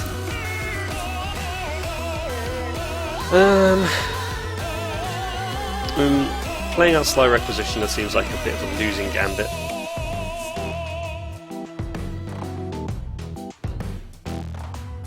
Play out Glint Sleeve Siphoner. It just doesn't do much here. We could play another Foundry Screecher. I think that's what we'll do. Just uses up the most of our mana. Remember to leave lifelink up this time. The Rage Giant seems like a fairly powerful card. I'm kind of surprised our opponent just didn't do that before combat, because it's not as if we would have had a good way to trade with that. And the result still would have been the same, we would have traded off with Wheelsmith. I'd quite like to draw like another Malfunction or something, because and they can crew Constant Dreadnought now, that's the other thing. I really don't want to have to kill that, but I might have to. They're not going to, so... Good, double block. I can kill both, just take 4. Not crewing Constant Dreadnought, even though they can, is interesting. Swamp. Now we can play Sly Requisition. If they have one of the enchantments for this, we're just dead. Could kill Enraged Giant, because then they can't... Yeah. We always have to kill Enraged Giant, because they can't crew this unless they play something else. They're down to 1 card. And this is causing us a few more problems. Yeah. I'm probably going to die to the silly Constant Dreadnought now, but... It's a bit of a... I mean, Console Shield Guard actually is a bit of a pain in the ass as well. And this is one of these cards that, like, I probably wouldn't ever play this unless I was, like, had built around it, because Crew 6 isn't easy to attain. Okay, so they're getting with both. Are they going to choose to loot now? That's the question. And they're choosing not to make it indestructible. No loot. I'm going to take... Ah, there you go. Well, Hungry Flames. I think I'll take 5 now. Now we're in trouble. There's another Malfunction. I'd have to take 2 though. Sly Requisitioner doesn't really block anything. Fenhauler can't come out. Sig, Server can't come out. So yep, I guess we just Malfunction that and chump. Or try and take it. I feel this is part of the problem with this deck, is that it isn't that... Like, half the games are trying to play aggressive and half the games are trying to play slow and controlling. And it just doesn't... Okay, it didn't attack that turn. I mean, I'll take it. It feels like a freebie for us. And Glint Sleeve Siphon is not that great here. I'm going to play out Sly Requisitioner. Just because this gives us the option to play Fenhauler next turn. It's 2 bodies rather than 1.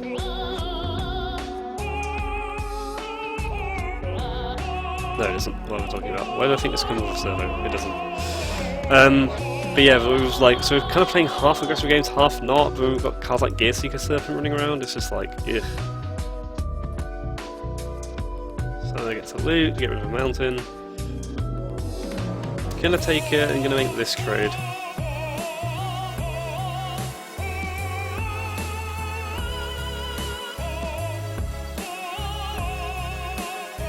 Go to 1.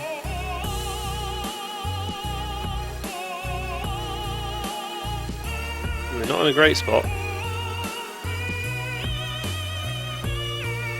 That's the bridge, please. I got a proper spell. Oh, impeccable timing. My opponent's definitely on the aggro plan. Oh, there's Battle of the Bridge. Question is, do you... no, that's just... I'm going to play out a creature as well. This gives us the free to kill that. This can... Like, we're not really going to be getting our use out of Glint Sleeve Siphon now. So I'm happy for it to just be jump fodder.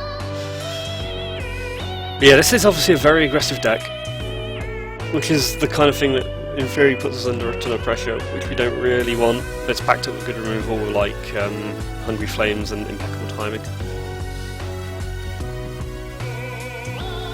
And that ever looming Constant Dreadnought.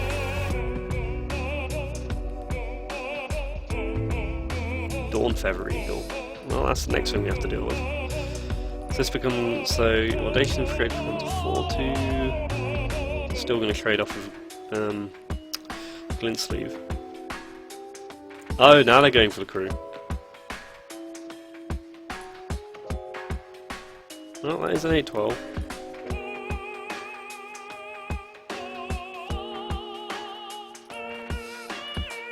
I guess that's the better way of going about it, because then they can protect the Audacious Infiltrator, because it will just jump. They can just crew that Dreadnought indefinitely now, which isn't great.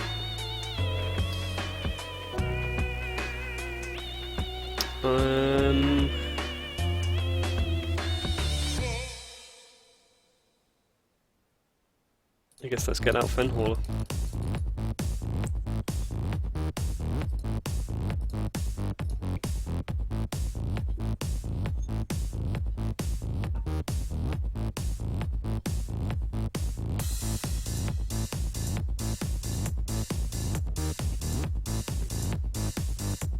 I'm trying to think what we need to find here.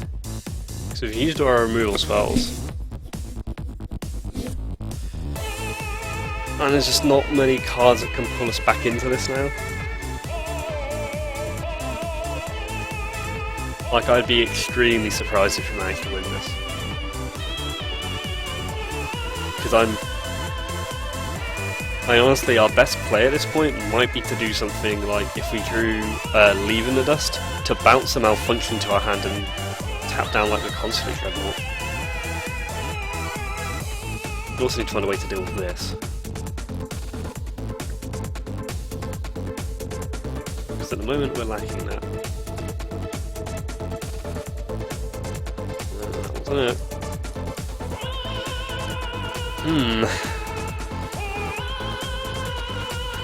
So let's lower the curve a bit.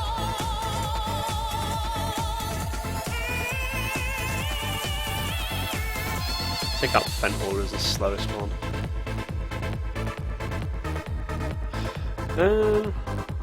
Is Temptation here to go into red?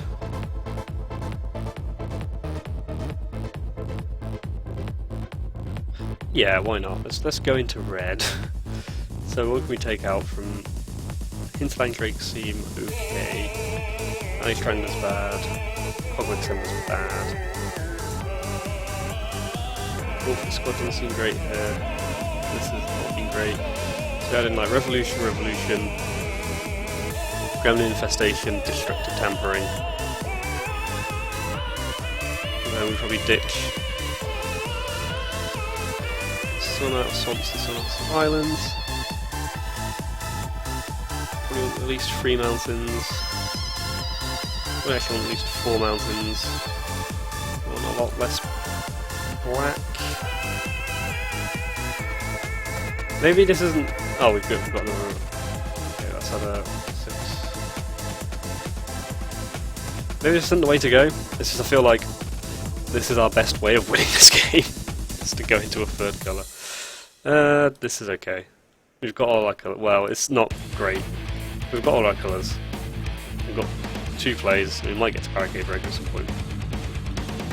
Yeah, it feels like the key to this might be just removing everything in sight and hoping we've still got stuff at the end of it. And having the Artifact Destruction there as well, and Gremlin Infestation could do us some use. There's the Audacious Infiltrator. It's like the kind of time I really love a Consulate Sky game.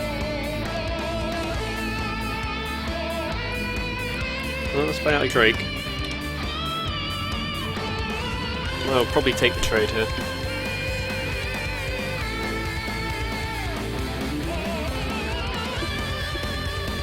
There's another Wheelsmith. Card is so good. I think one of the biggest changes I've seen in Muzzle Block is I'll be able to block it in the future. Would be quite happy drawing no more lands. I think it's like one of the things that's really changed in draft sets, and it seems particularly apparent in this set, is like the golden commons are just so good.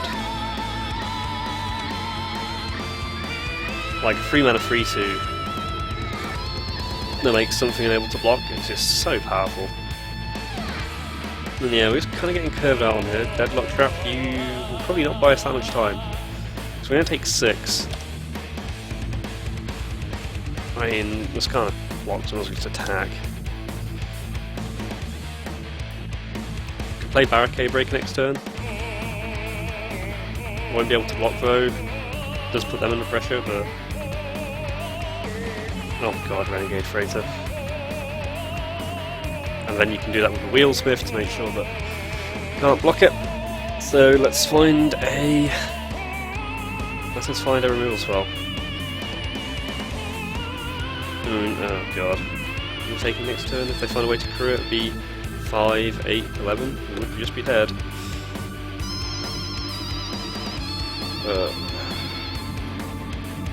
Guess this is what we're doing.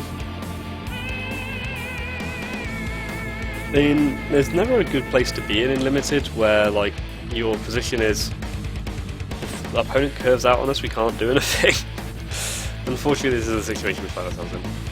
I will hold my hands up and say that this was not a good draft. Okay, so...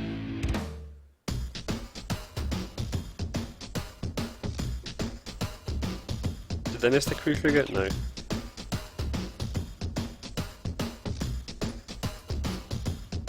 Oh, let's tap that.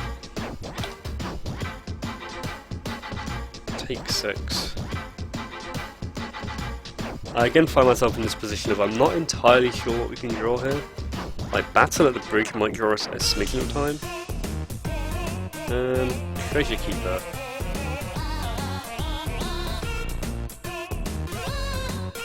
And it's the only option we got.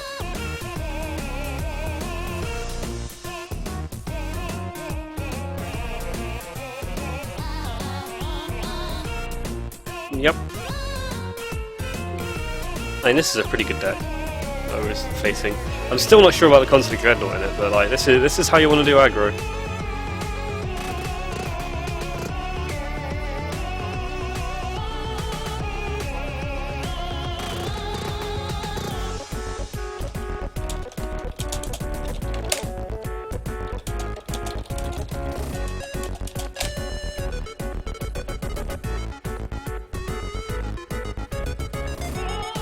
But yeah, I believe we are in fact pretty dead.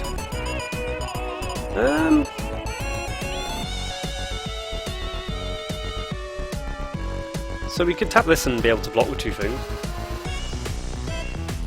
I mean, if I felt we had a chance of winning this, I'd maybe figure out the maths. But oh wait, no, it doesn't work. This is why we play new sets, so we learn how those things work. Yeah, now we're dead. Well, I won't lie, I'm glad to be out of that draft. Really wish this queue didn't exist. One bomb indeed. Thankfully, we can draft again. Oh, this way draft league was so much better.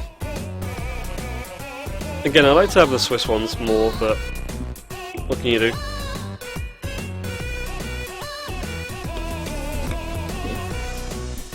Swiss ones just like felt like you could at least get something out of a terrible draft. Yes, playing does make read cards. Speaking of reading cards, I've got like half the Aether cycle in here. Greenbelt Rampage, it does seem powerful, but is a bit of a build around for what it is. I don't really want to first pick it. Death Dismissal seems alright, but at the same time it's like Impeccable Timing is a lot better. Monstrous Onslaught's got potential. I like Perilous Predicament. Like, every time someone's cast Perilous Predicament against me, it's like been fairly bonkers. I like Shipwreck Moray and Sweatworks Brawler, but this seems like this is what I'm happiest trying.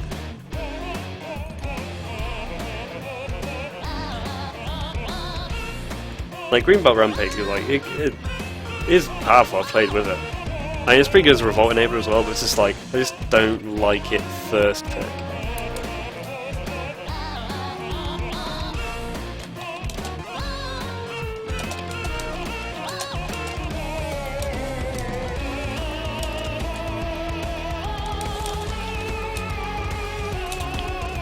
Okay, okay. I like Maverick. So, I like Maverick Fopterisk. I also like Gifted Aetherborn. I remember playing with Vampire Nighthawk Limited, and this is fairly close. This card seems like it can get pretty absurd. Maverick Fopterisk is pretty good, but I don't like committing to 2 colours already. Shock is also an option, but Gifted Aetherborn is just a very powerful card. Of note, I quite like Mobile Garrison too, so let's see how the Aetherborn works for us.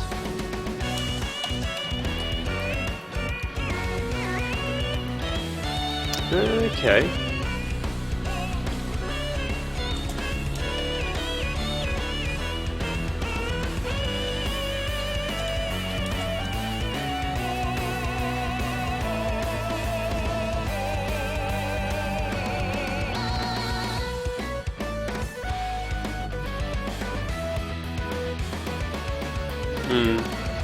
Sorry, I took a lot of time thinking about that. Fenhauler was a bit underwhelming in that last deck. Infinite of Examination I found useful, but commits us to blue a little bit. Reservoir Walker is very average. I do like Mobile Garrison. Otherwise the pack seems very meh. So I think I'm gonna go for the Mobile Garrison. Keeps us a bit more open.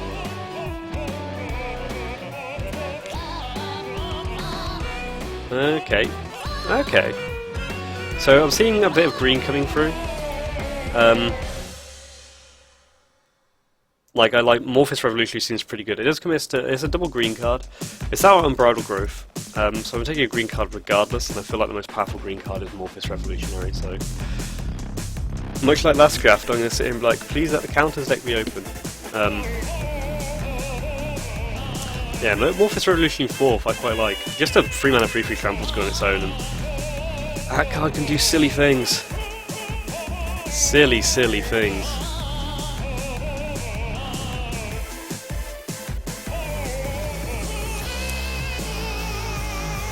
I guess you could take Lifecraft and go counters, but if I go counters I'd rather have Morphous Revolutionary.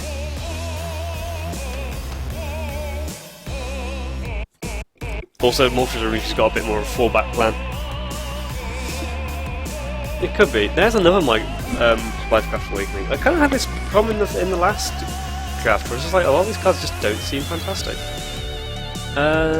Night Market Error also a possibility. I guess it would cut black a bit more. If we go... Do we pass the predicament? Huh, I thought we passed it. I did not realize we passed the second predicament.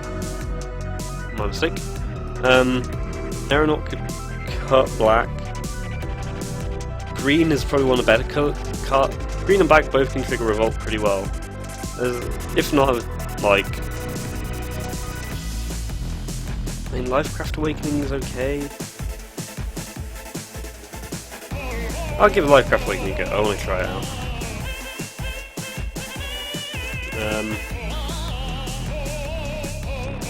Bit of white coming through, Aero Modification, Counter Skids Renegade. There's no Mobile Garrison, but I'm going to take Renegade map. I like that it can trigger Revolt, I like that it can fix. So, I'll put that in. Automaton time. 4th British Prowler. Sly Requisitioner. White Line was a little bit underwhelming last time, but maybe we should give it another go. I feel like I could pick up 4th British Prowler anytime. And this, while it was pretty impressive from the first draft, because the improvised aspect deck didn't come together, and we also had nothing to sacrifice with it, which at least this time we got Renegade map, which is one more than we had last time, so I'll give it another go.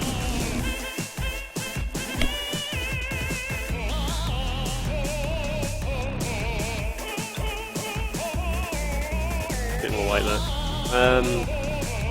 Again, this is not a great amount of cards. I don't like Verdant Automaton, I think it's too slow. I've had it in... Like, I've seen people play it and the problem is, like, it just feels very slow.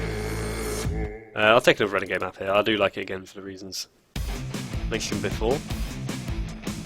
Okay, this probably shouldn't still be here. So I'm going to take this in case white is open. If it wasn't this, I'd maybe take a Prowler, or like maybe look at blue for like Shipwreck Moray. I like your advice, Valk. That feels like a late Bastion Inventor. I mean, Foundry Assembler keeps us a bit more open though, so... I mean, Filigree Crawl is one of these cards I feel like I should like, but without the sacrifice effects to enable it, it just feels very eh. I'll take Foundry Assembler here. Black does feel open. It could take a second Death Dismissal. I'm not a big fan of it. I don't think it should be going this late though, but it feels like Fen Hauler we could actually make use of the Improvise this time. Natural Obsolescence is it? I would actually main deck Natural Obsolescence. And if we play white, I would main deck Decommission. Keep our options open. I'm doing pretty well, Valk. How about yourself? Dispersal Technician. Not a bad 14th card. I feel I'm having harkening flashbacks to the first draft where like we're in black and we're sort of in other things, and then oh wow, this is a pack. There's a lot of good cards in it. Scrap Trawler. So whether it or another artifact goes to the graveyard from the battlefield, you can return target artifact to your grave card with lesser converted mana cost. This can do some silly things. I've never been doing that with Ghost in the Shard. I've never actually seen it myself. I should probably see if they are doing it. Prey Upon. I mean, we're not committed to green yet with these cards. Deadeye Harpooner. I've heard it's a bit confusing. Like Deadeye Harpoon is pretty solid. It's pretty solid. Like Hidden Stockpile can be bonkers. I like Dawn Feather Eagle. I'm going to take Hidden Stockpile. Once you get this going, and we can get it going, this card can do silly things. Because you just trigger Revolt on demand and replace the server every time, and get to smooth out your draws. So Hidden Stockpile I'm going to take, because every time I've played with it or against it, it's been pretty good. I think white's open. I can't imagine what white card you take in over these three. So Solemn Recruit, 2/2 double strike with Revolt. Now I've got Hidden Stockpile. This is also a Revolt, 4/3 fly that gains Fly Life. Felidar Guardian, great Revolt enabler. Aether Inspector's okay. I'm going to take Solemn Recruit. I think it's the most powerful of the lot. Unchecked, this card will get pretty insane, but this feels like a signal that we should jump into white as soon as possible. Maybe Aether Inspector will wheel, but it looks like white is the colour that's open. I mean, I think the reason I say white is opening is like we were getting past a fair amount of white. Like it felt like white wasn't being taken last time, and I can't see what you would take in white above all this unless there's like a foil rare. Of course, there's now no good white card here.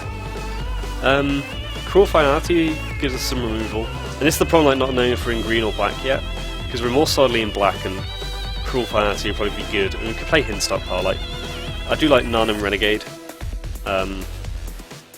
But it doesn't feel like going into Worthless, so let's just move the green away for now and take Cruel Finality.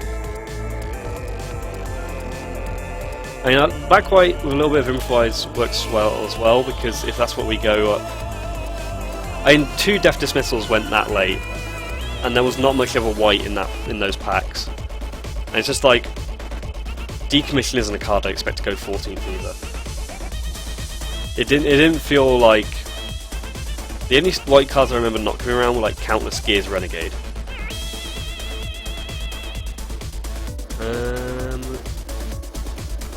Alley Strangler or another Cruel Finality.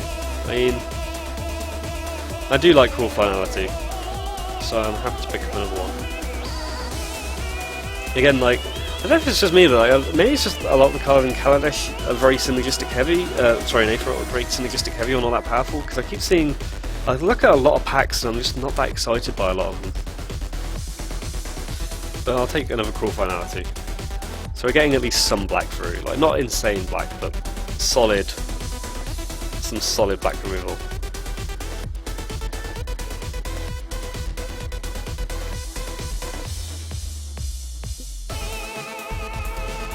Looks like we may have been wrong about the white.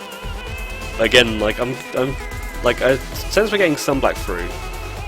There's Challenger's Revolution. Again, like in green, I'm not excited by a lot of these cards. In Trophy Mage, we can get one thing with. It could just be I'm misevaluating some cards really heavily because I just keep seeing a lot of cards like Gear Smash doesn't excite me. Silkweaver Elite's alright. I'm gonna take Aether Poisoner. It's a fairly solid card. I'm always a sucker for anything with Death Touch, to be honest. Ooh, okay. I think this is a good sign for black. Vengeful Rebel's an excellent card. Great payoff for Revolt, and a Cruel Fan to be in there as well next week. Where definitely black is the right colour to be in. Maybe white isn't. Maybe it should be green, but I'm not seeing anything exciting from the other colours. Oh yeah, I'm definitely not banning black for white. It's more the white over the green at the moment. Because if in green we would have missed like a Silkweaver Elite and stuff like that, but definitely taking Vengeful Rebel. That is really good.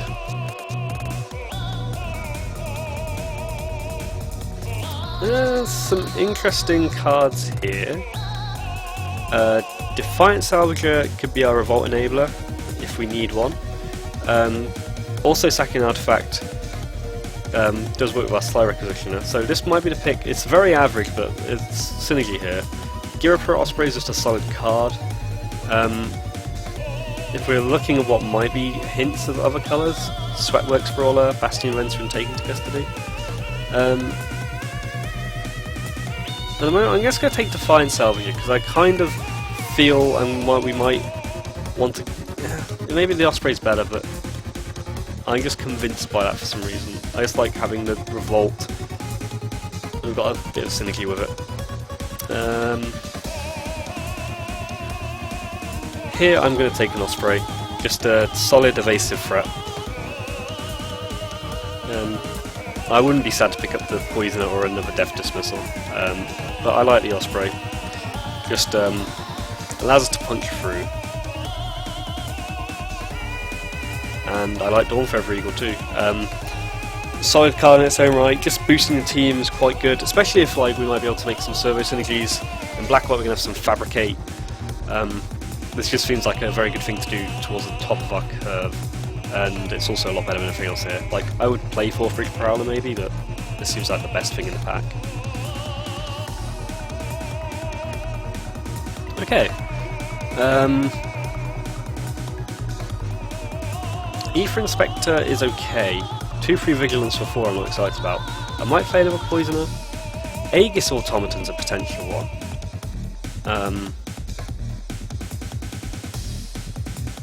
We don't have too much to bounce. It triggers Revolt on demand, but it's too much to bounce. Aether Inspector's a little bit unexciting, so I'm just going to lower our curve a bit. And again, Death Touch can help us buy some time. And again, if we trade up with this with the Death Touch and enable Revolt for like Stockpile or a Revolt, I'm happy with that. Because these pseudo help with Revolt because they always get a creature generally. They always get a card. We'll take Alley Strangler. Side evasive threat. Sly Requisitioner. I mean, we don't have too many payoffs for it here, but I prefer it over Filigree Crawler. Foundry Assembler is better than nothing. Sideboard that. Sideboard that. Okay. I feel like we're in a decent-ish place. Some solid removal would be nice. So... Aetherborn Marauder is okay, we don't really have a counter synergy. Midnight, this doesn't feel like a Midnight All deck. Underhanded Designs is solid removal. We do have artifacts. We would get Fabricate from this pack, hopefully. We've got the Requisitioners, we've got the Hidden Stockpile. There's also Die Young. But I think we can make good use of Underhanded Designs. So I'm going to take that here. It's a bit speculative, but I feel like this is the one we can get the most, extract the most out value from.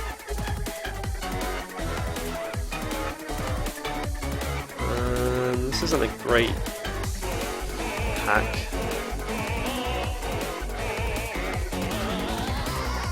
And we don't really feel like a built to last deck. Gear Shift Ace is a solid 2-drop. We've got one vehicle, which does work pretty well with it. Lawless Broker is a solid 3-drop.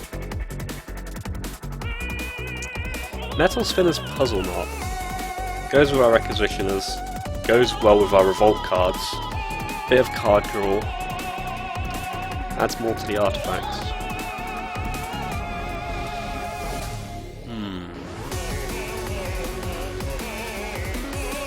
I think I'm going to take the Ace though. The card, it can be a very powerful card.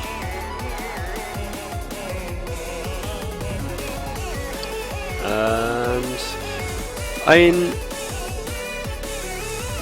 thankfully I've already got these from my constructed sideboards. I do like Live Fast, but Prophetic Prism, I will almost always play a Prophetic Prism in any deck. Adds to the artifact count. It's just a solid early play. And I just like playing Prophetic Prism. It's either that or like a Live Fast, which does draw 2 cards and give us some energy. I mean, do have some energy synergy though.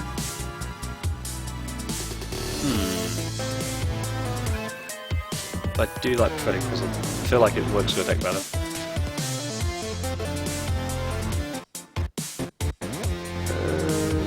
Make Obsolete can be very powerful, but I don't like going in like this early. Eddy Trailhawk.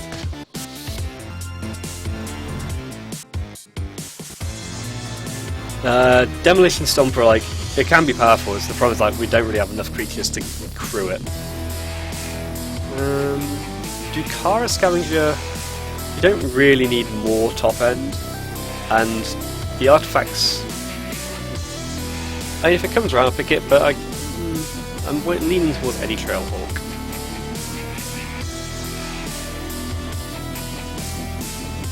Yeah, I think Eddy Trailhawk. If in doubt, take the Evasive Threat.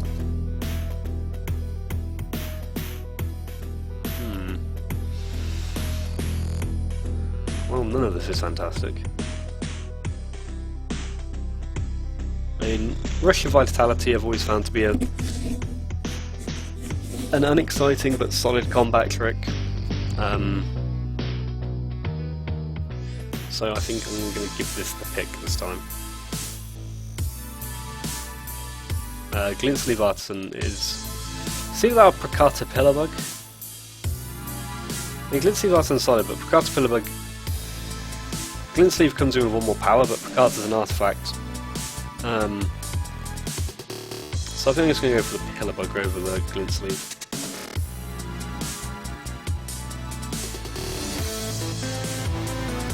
Do we need a Fragmentize? We've already got a Decommission. Thriving Rats has always, to me, been the most uninspiring of the thriving cycle. Workshop System would also be a potential one here. I think I'd like to have Fragmentize. I feel like when Fragmentize is going to work for us, it's going to do a lot more than Thriving Rats ever will. And Fortuitous Find, maybe, but I also like Fortuitous Find. We don't have that much, like, we can get some stuff in the graveyard, but it's nothing like, oh man, got that back. Live Fast, does that really fit with what we're doing? This might not be best, my gut says I prefer playing Live Fast. I will play Die Young. That makes me more inclined to play Live Fast. I did pick up some energy somethings there. Oh, and the Metal Spinner's Puzzle Knot did come around. I'm not sure I play a second Live Fast.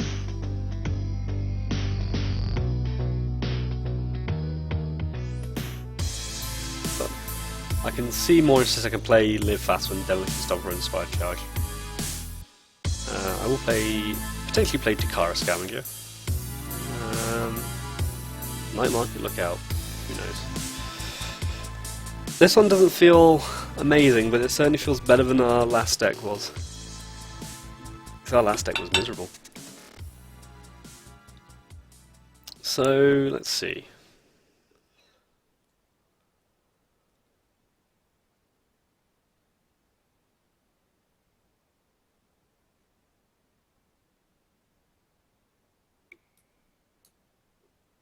So I like the Renegade maps for Revolt. We need the artifact count up, so...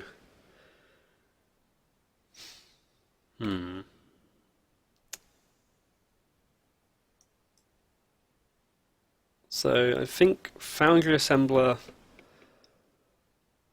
not enough good of a payoff for the Improviser, maybe. And the thing is, like, if we play it, it does take away from our improvised count, and our underhanded designs count, but like we've also got a few things that are going to be making artifacts for us.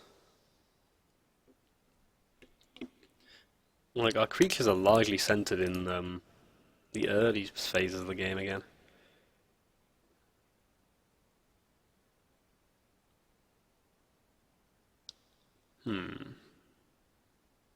Kind of like the creatures we've got.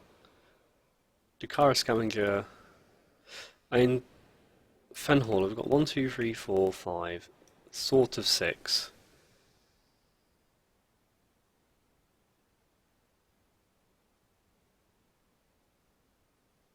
Got a lot of non-creature spells as well.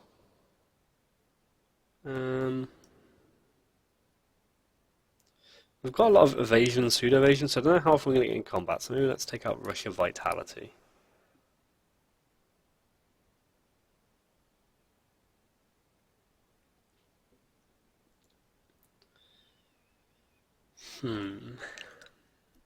Renegade map kind of helps our artifact count.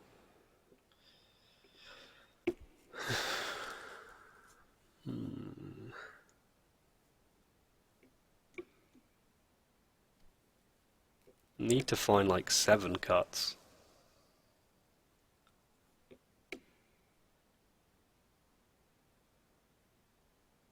Okay, I'm going to take out Dukara Scavenger because I kind of prefer Fenhauler to it. Perilous Predicament feels too good. Death Dismissal isn't amazing, but we need the removal. It feels like Live Fast. I mean, Live Fast doesn't feel super exciting. Mobile Garrison. 3 mana, 3/4 crew 2 gives the untap. We don't have any untap synergies. Is it possible? I'll put Mobile Garrison in the maybe. Okay, maybe does not allow you to create maybe piles. Okay, the maybe pile is now up here. Oh no, because we still can't make a pile. There we go.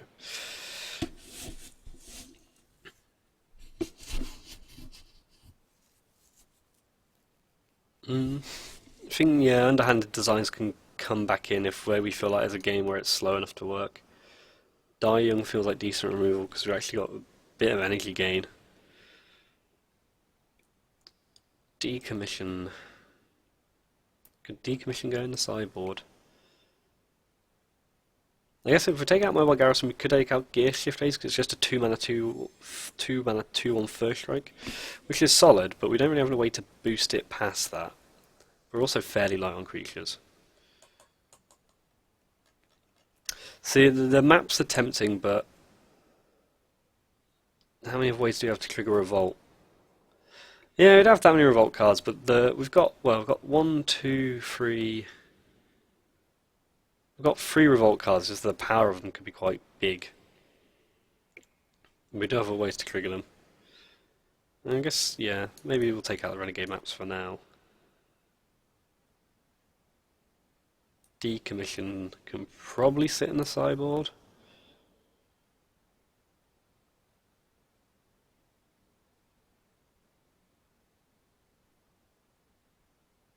And yeah, if we don't have that many Revolt payoffs, then Defiant Salvage can go. We probably want to be much more heavily black. I think we can go... I don't like going 11-6, I like going 7-10. Because we've got a bit of leeway because of Prophetic Prism 2. Yeah. I think it's this. It's a tricky one. I think that's the trickiness with these like kind of synergy heavy sets is you know, you can try and go for a deck and it kind of falls apart. Like I think I had the same problem I did with the first draft. It's like I'm really not sure what colour we were supposed to be in pack 2. Like, it didn't feel like we were getting, like, really strong signals.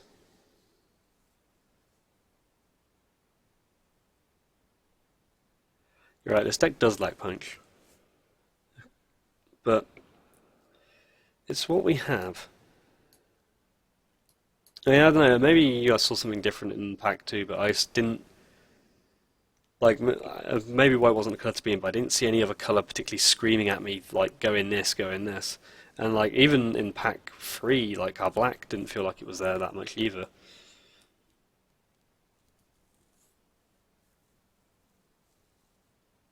Tricky one. Tricky one. I'm going to hit play and then I'm just going to quickly get some water.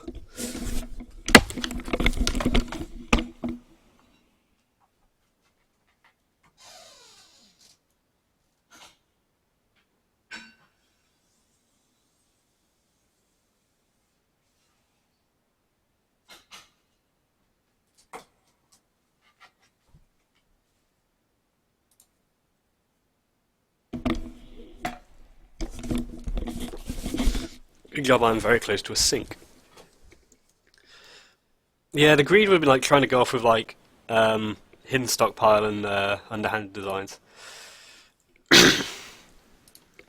I do not like keeping this hand. I mean, we're on the draw, our opponent's also mulliganed. 6 and a scry feels like it'll be better than this, because if we don't find a black source pretty quickly, we could be in trouble. Oh god. I'm actually more inclined to keep this. We can, if we see another land, we can scry it to the bottom. Aether poison that could buy some time. Probably a bad keep, but I'm going to keep it. I prefer this to the last deck. The last deck really sucked.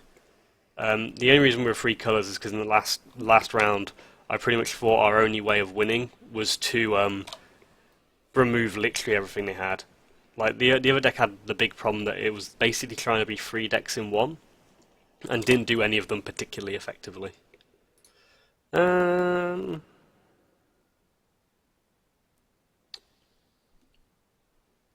Let's just draw a card for now.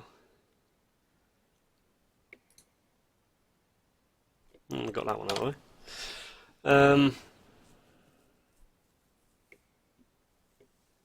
But I think like this is actually very black-red. I think this is actually quite similar to the first draft, and like I just don't really know what happened. Like the pack 1, we felt like we were coming out solidly in one colour. Cruel finality on that. I'm kind of okay with that. That's what I like about Death Touch creatures. They always kind of get a card no matter what, because either trade or they get removed. Our opponent scried to the bottom. Yeah, the other deck was trying to be half control, half aggro, and like half improvise, and it just didn't do any of them well. Like this at least feels like we're mostly doing Revolt and we're trying to be a bit grindy. Welding Sparks. See, I mean, that's why I'm happy for the 2 Aether Poisoners to die and use up a Cruel Finality and a Welding Sparks. Like, Welding Sparks is a powerful card. I'm happy to trade off an Aether Poison for it. Well, it's the Prakata Pillar Bug Mirror.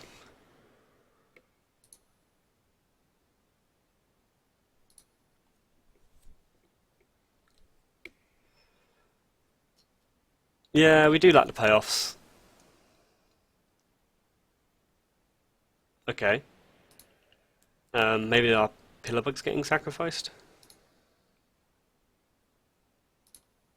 Maybe it isn't. I think, like, it didn't feel like we saw that many powerful cards. Like, we could have gone earlier in on, like, the Maverick Thopterist. Or something like that, but it just didn't feel like it was there. Okay, so let's get in with our own Pillar Bug. Give it lifelink, and then we're going to sacrifice Puzzle Knot now because it will trigger Revolt, and then we can start a little hidden stockpile cycle. Dawn Feather Eagle, it's not a bad one. Get a servo.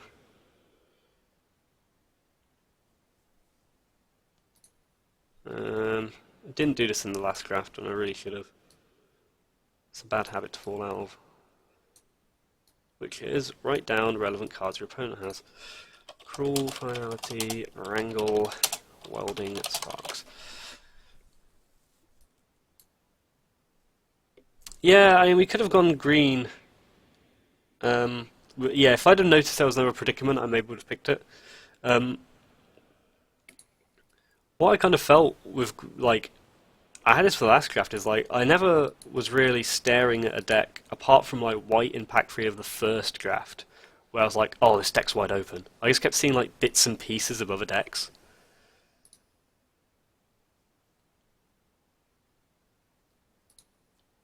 Okay.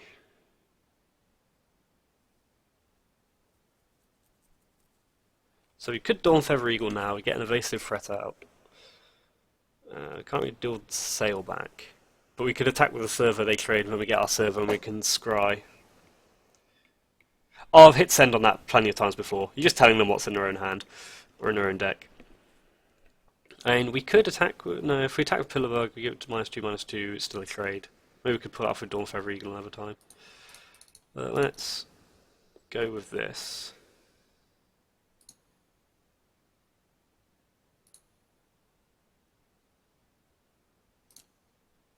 And then we can trigger Revolt for 3 or get him for 2, and if not, we can just trigger it off our own for our scry. I do like hidden stockpile because your attack, because the servos just basically often just replace themselves. And then you can always upkeep scry as well and control your draw. Like, the card's been very solidly like, oh, if we had a more powerful deck, it would help us dig to more powerful stuff. Unfortunately, we don't.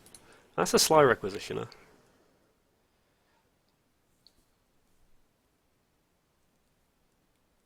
Oh god, yeah, Gatherer. I do not like Gatherer. It's not a perfect system. Not a perfect system at all. I think there's a couple alternatives, but I've never remember what they are. Let's see what happens. Are we getting attacked by the Sailback?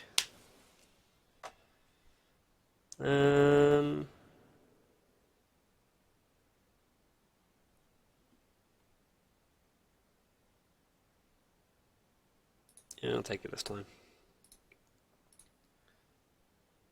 Might want to try and wrangle together some sort of block for the Sailback. Okay, so let's upkeep Scry.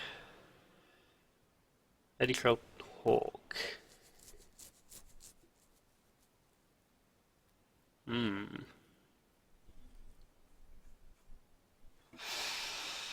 I want Eddy Trail Hawk?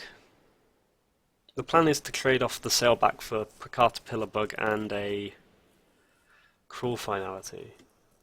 Eddy Trail Hawk doesn't really do much on this board though, and there's nothing for it to really get flying, so I think we'll put that away for now. Kinda wish I hadn't, but there you go. Getting with Dawn. Well, Dawn Feather Eagle probably wants to stay back for now, actually. We are not the beatdown.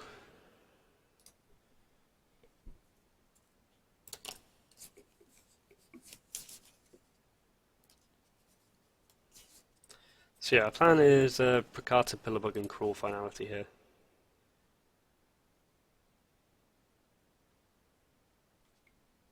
I mean, I won't lie, I'm not infused by this Pillarbug attack. Because it kind of implies there's a trick. Which also means if we try and Precata Pillarbug and get the Sailback, there could also be a trick there as well. If the trick just boosts power and toughness, something like Precise Strike. Does Precise Strike give First Strike? That's the thing.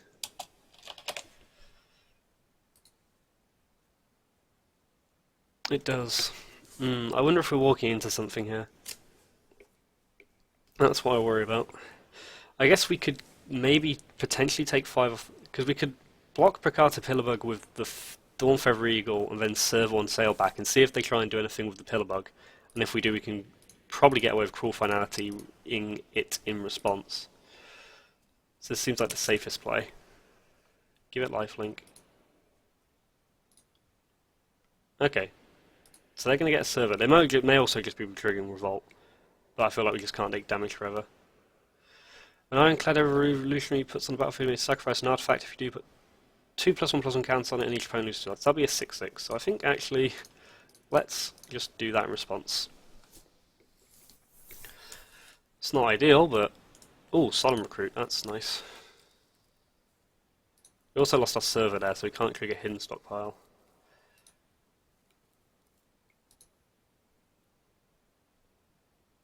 So let's take off that stop.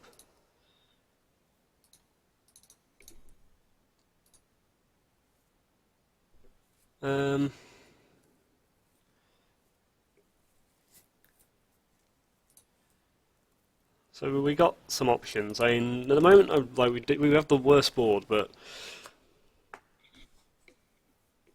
yeah, maybe we should have sacked Prakata Pillarbug there to start triggering Solemn Recruit. Probably should have done that in hindsight.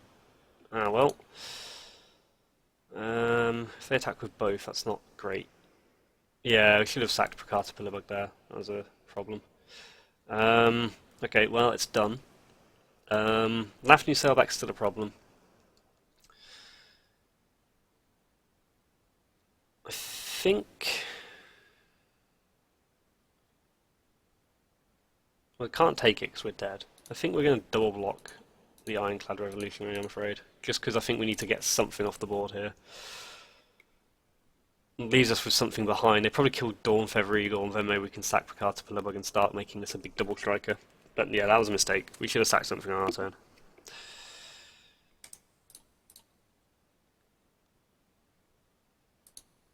Not the right play from me. Oh god, and Tebbit Express, it's back. Cruel Finality.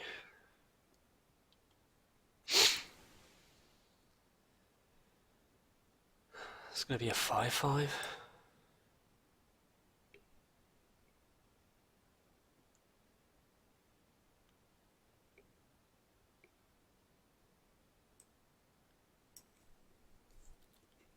But we can make it a 3/3. So if we trigger Revolt, we can kill it with a Cruel Finality. So let's attack with a Dawn Feather Eagle.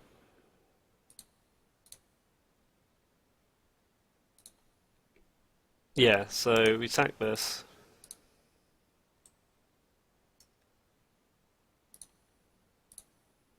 And get our servo to jump. You can stay on top of the library. This will put a trigger on Solemn Recruit, so when Untethered Express attacks, we can deal first, we can shrink Untethered Express and kill it in first strike damage. Oh, really? That's really annoying. Let's see what they do. Ah, that's irritating. Are they crewing both, or...?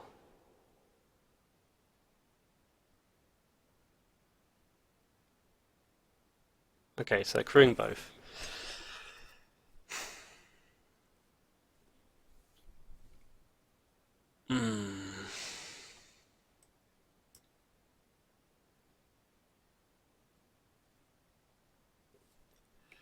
So we could take 5 from Overchase. I think we're going to take 5 from Overchase Dragster.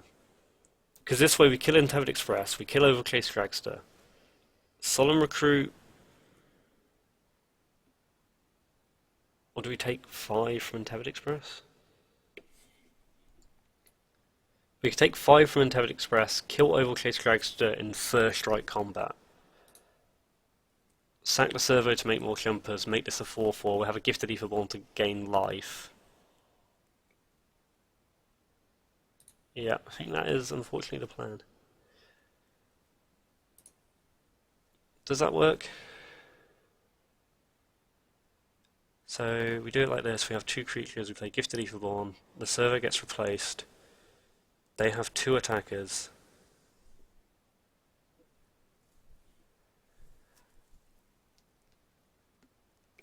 Because I fear if we block this with Recruit, they're just going to have 3 creatures left. and there's nothing big enough to block the dragster, because we just have to have 2 blockers for this. And because we're going to 1, I think the only way we win is if we block the dragster. I'm probably explaining this terribly, because we need to keep the servo around.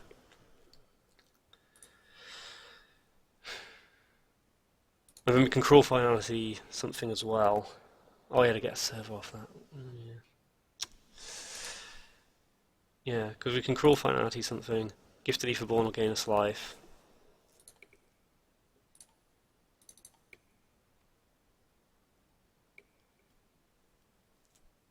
Might as well attack with the servo rather than sack it, because they might trade off with their servo. If not, we just sack it anyway. They saw the line. Incidentally, this is... didn't point finality at the dragster because we still need to deal with Untethered Express. Because that also has trample. And if we crawl finality this, I just feel like we don't really ever have a way to deal with it. So now what I think we can do is Solemn Recruit can now deal with Lafnu Sailback or Untethered Express. Gifted Etherborn can block Sly Requisitioner, the servo can get in front of something. I think it's a way of dealing with the dragster and the Untethered Express without using the removal on the Untethered Express. Because this will become a 6/6, we'll crumple it in first strike damage. If they just stack with Untethered Express, is actually pretty good for us. And Gifted Etherborn having Death Touch is also pretty big here. So... block... cruel finality... I would like to draw 2 cards, but unfortunately I can't. That dies in first strike damage. And hopefully... I should have stopped him upkeep. My mistake.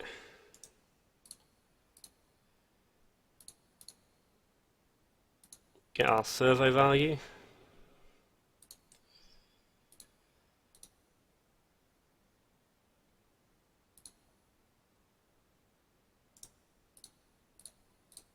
Slowly scry for our deck. Death Dismissal.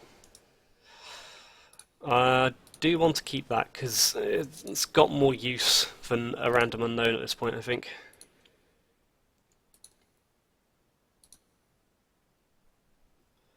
Fragmentize. We need to remember to bring Fragmentize in because I already see 3 targets for it. So we're up against a very aggressive deck. A deck that's playing Oval Chase Dragster as a 6/1 Trample and Wrangle.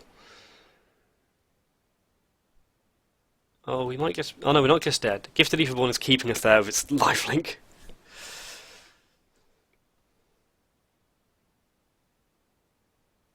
Yeah, it'll be annoying if not scrying upkeep screws us, because we would have drawn Death Dismissal this turn. Hanging on in there, because like at the moment we're hanging on, we need to find a way to turn it around.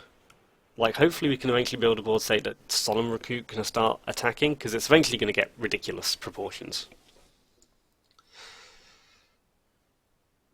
Attack with everything. So, I assume if we lose because we didn't have Death Dismissal now, I'm going to be annoyed. So I assume this takes on Lafnu Sailback. This takes on this. This takes on this. And if they've got a trick, we could put Gifted Etherborn in front of Lafnu Sailback. But I'd rather this feels. Maybe I'm overthinking it. To think what could they have here. So there's first strike damage. We go to 2. I assume there's a Revolt payoff for this. Vengeful Rebel. That kills Gifted Etherborn. We've also got Vengeful Rebel as a good draw. Actually, I feel like that attack still benefits us a little bit. I mean, we can't make the servos now, that's the problem. Oh no, we've got Death Dismissal now. We could have kept servo. I mean, could we have kept servo? Well, I guess if we... yeah, we could have kept servo, couldn't we? If we hadn't kept servo, they would have 2 servo... we would be on 1, they would have 2 servos plus the rebel now, and we would have death dismissal. So yeah, there were reasons for keeping that. I mean, do we dare attack here?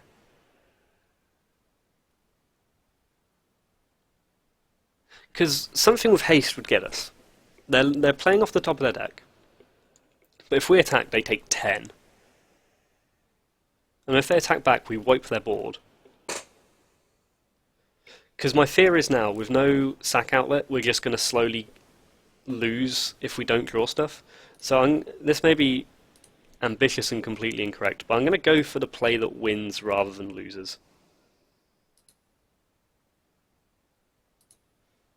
Because if they attack for everything now and they don't have a good follow-up, we can really start turning the screws. But I just feel if we just sit around and wait, they'll eventually build a bigger board state than us. Ah, they only attacked with 1. But still, I'll take it. Because now any attack we have is lethal.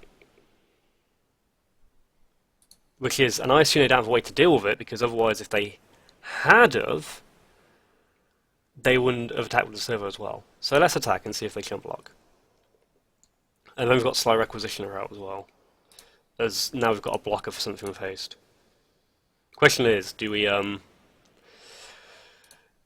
sack Sly Requisitioner to start off the servo chain? Probably not.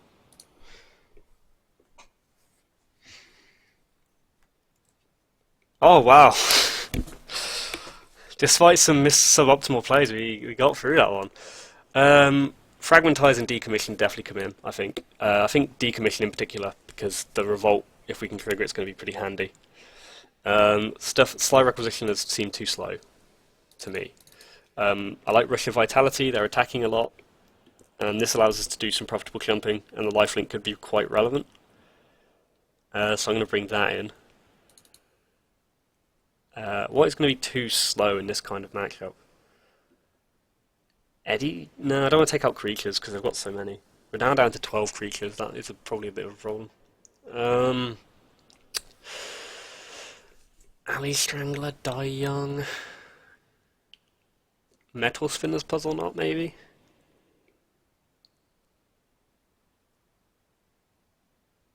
I know, I'm happy to put this to the floor. I mean, Fenhauler? Is Fenhauler too slow in this matchup? Because it feels like our opponent has not a lot going on top end, and it's very much that they are trying to kill us as early as possible. If we can drag it late, we can kind of take it over. I am tempted to not play Fenhauler here. I mean, obviously it's such a big body that can get in the way of everything, but at the same time, I feel like if we take an opening hand and we see that Fenhauler's in it, we're not going to be very happy about it. Because at the moment, I mean, if it's a big body, but my main concern is not being able to play it.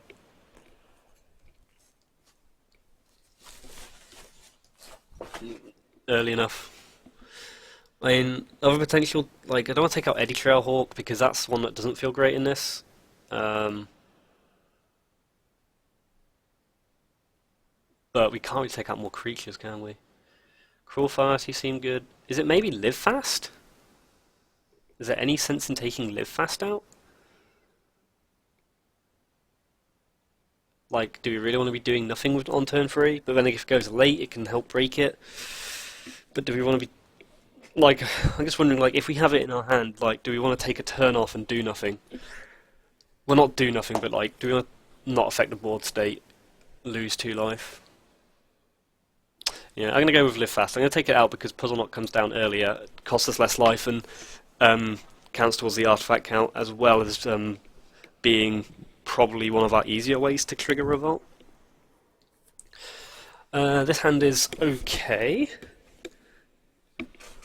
It's by no means anything to write home about, but we can play an Aether Poisoner and a Cruel Finality early on, and the hand kind of works together. If Aether Poisoner trades off for something, Cruel Finality and Cruel Finality gets rid of something, Perilous Predicament could really blow them out. I mean, yeah, I like this. Bring up my whole list of stuff again. There's a problem with it, go. You bring that chat window up so you can see what they've got, but as soon as you click on the window, it disappears, unless you put it on another, in this case, my other monitor. So we keep this.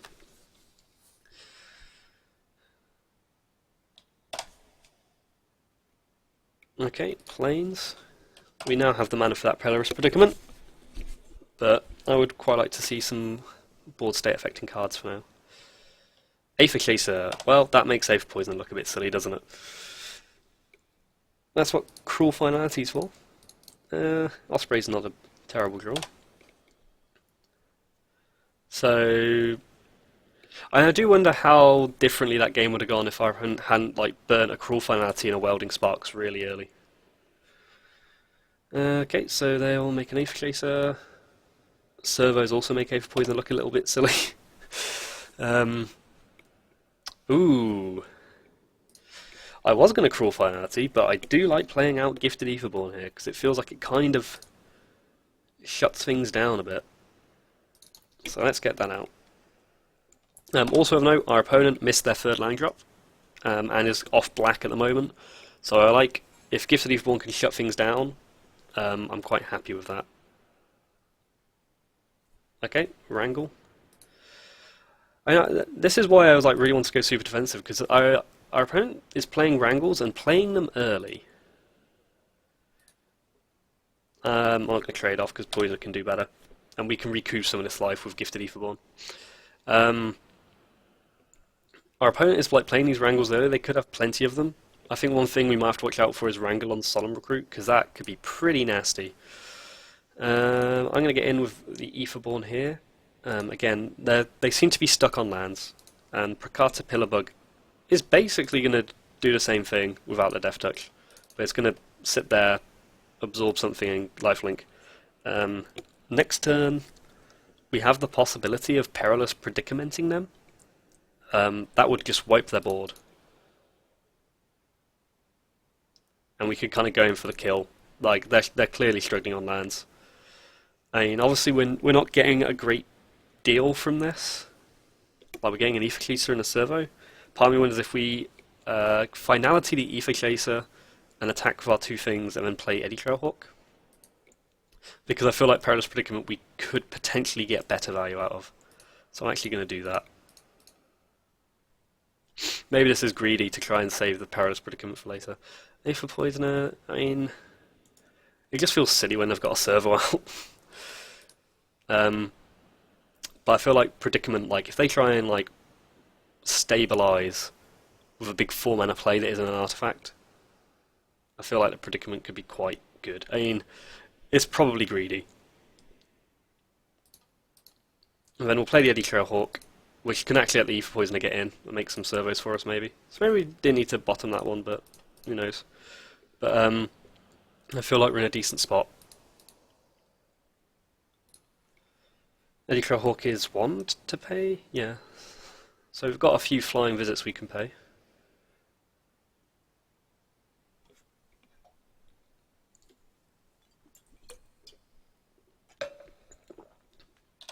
Opponent plays a black source. I'm not blocking. This smells like a setup for something like Vengeful Rebel.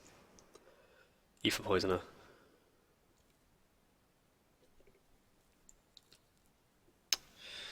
Not sad to see Vengeful Rebel. Options. I mean, Poisoner actually is kind of annoying. I think now, I mean, do I want a Predicament now? Because then we get in for 4, 5, 6.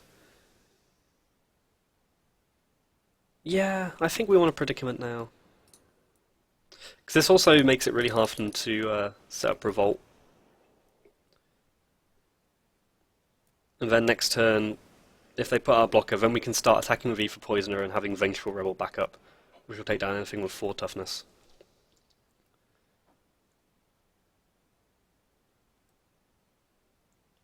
But Okay, well, apparently that was the winning play.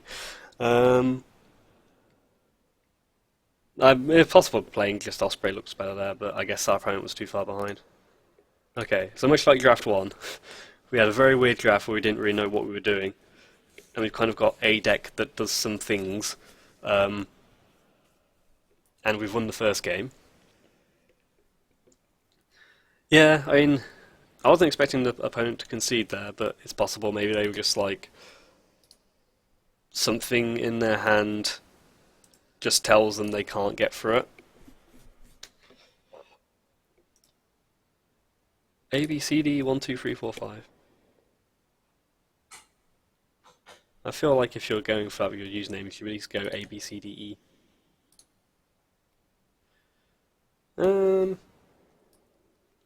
This isn't a stunning hand. It's very much on the control-y side, and it's not the best use of Dawn Feather Eagle, but I don't think it's bad enough to mulligan. Yeah, I think like what kind of threw me off was the really early uses of Wrangles. It's like yeah, because like Wrangle should like you always want Wrangle to be the last spell you played because it should win you the game. I think it's like when they used to be able to drake the data off Magic Online, it was like the card with the highest win percentage was always something like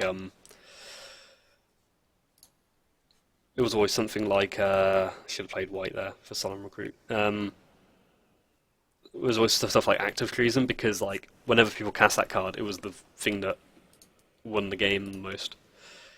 So against blue-red, do we want to kill this Aether Chaser? I don't think we want to yet. I'll kill it with Cruel Finality, potentially. But we might see if we see something nasty here, because Die Young is basically the same effect, but we have the potential to make Die Young better later on. Even if it is at sorcery speed. They're going to make a servo? They are. Okay, well, we'll see what they put out. And see if it's a better target. Oh, Hinterland Drake. That's not great, so we'll kill this man. I'll keep that.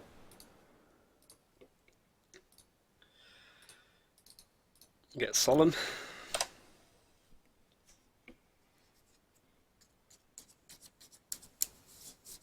I don't know if I should just have killed the Aether Chaser before it attacks and makes servo. I am guilty of that, that sometimes I want to wait too long to get the most of the information and maybe end up doing inefficient things. Torch Gauntlet. So this Hinterland Drake's going to get big. 4-3 flyer. Well, I suppose the race is on. Ooh, Death Dismissal, that's a nice one. Well, let's attack with Solemn Recruit. And then hold up Death Dismissal.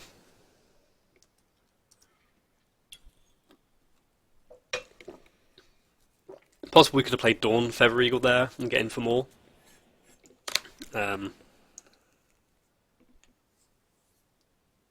We can at least raid our own... Oh, trade our own flyer for it.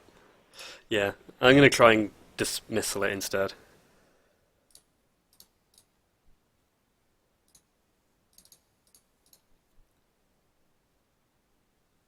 Because then the Eagle we can maybe get in for even more damage. I guess the other thing about Death Dismissal is like, I'm just feeling a little... Like, I'm glad this set has a lot of enchantment removal. Because... Oh, that's no fun.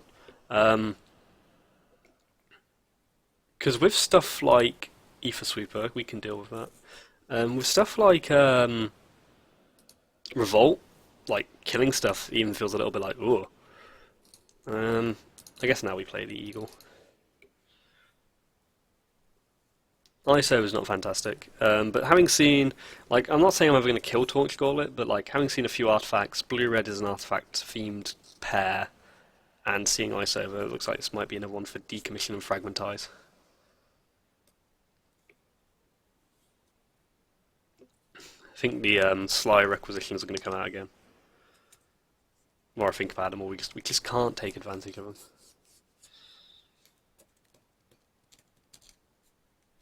So it's a bit of an interesting spot. Our opponent does have the Torch Gauntlet and some card draw with the combustion there, but they're down to 1 card. We're down to 2, but 1's a land. If they attack here, it'd be interesting to see what they do. So they're quick Torch Gauntlet. I think I'd probably pass on trading. I'm going to try and dying it.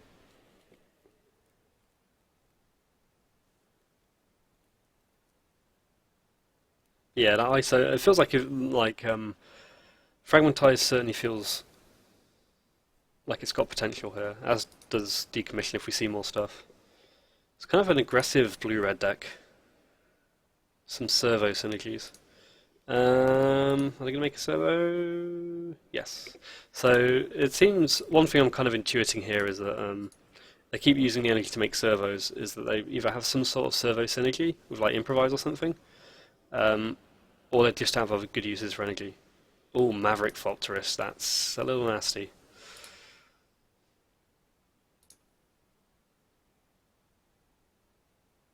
Well, let's live fast.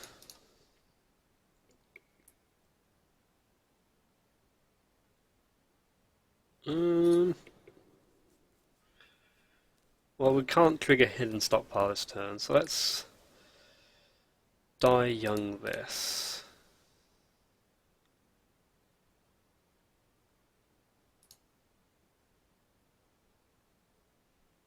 Then Metal Spinner's Puzzle Knot. Then we can start doing Hidden Stockpile next turn. Because we've already got a target, because we can just get rid of Solemn Recruit, because I don't think we've got any way to get rid of that ice over.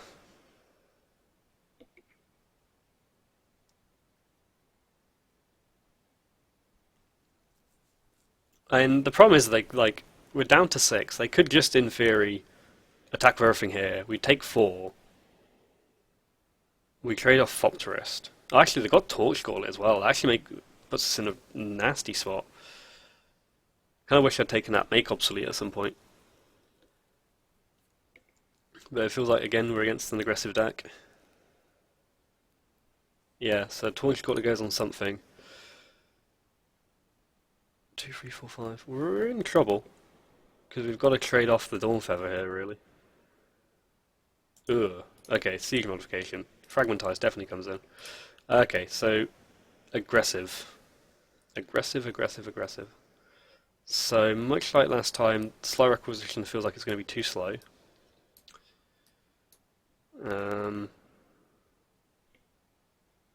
Fragmentize and Decommission come in. I'm going to take Alley Strangler out for a Rush of Vitality. For the reasons that Menace seems rather poor against a Fopter/Servo deck. And again, if someone's going really aggro against me, like Rush of Vitality can just be quite useful. I mean, going down to 11 creatures though, that's the only thing. Do we maybe want a 2/3 because it can block Fopt as well rather than Fenhauler? I mean, Fopters can't block Fenhauler, neither can Servos.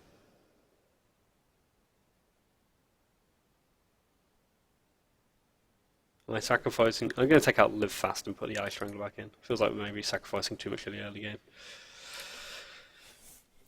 I have no, like, every game we've played has felt like our opponents have been quite aggressive. Have to mulligan that one with 1 land. Have to mulligan that one with 1 land. This isn't great, but I'll keep it. Oh god, I would love to keep Venture Rebel. But we're going to need to find land, so... Well, sometimes you get 2 1-land hands. And I generally, as a rule, try not to ever keep them. Even like that first one is like, oh, we've got a 1-drop and a 1-drop. Sorry, we've got like 2-drop, 2-drop, 2-drop. It's just like, if you never get there, it's miserable. Okay, there we go. We could do with the Scry. Now I can go on top of library. Because we need to buy ourselves time.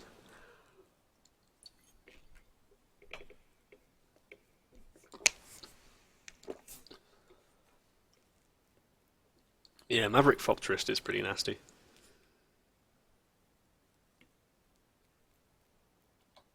There's that Hinterland Drake again. So let's take this opportunity to play Eddy Trailhawk.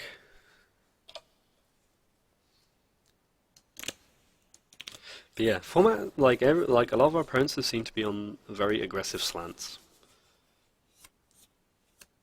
and they've been making use of cards that I've not been infused by. So maybe this is less of a synergy format than I thought it was, and it's actually more about curving out. It's having good solid creature decks. I mean, I hope not. You have enough of those sets.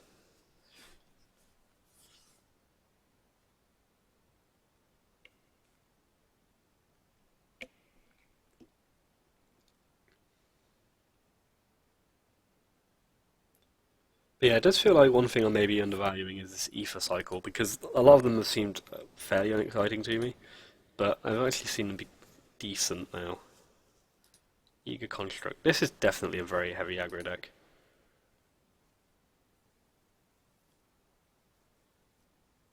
Oh, we don't even get the advantage of the party strikes. We know what's on top of that.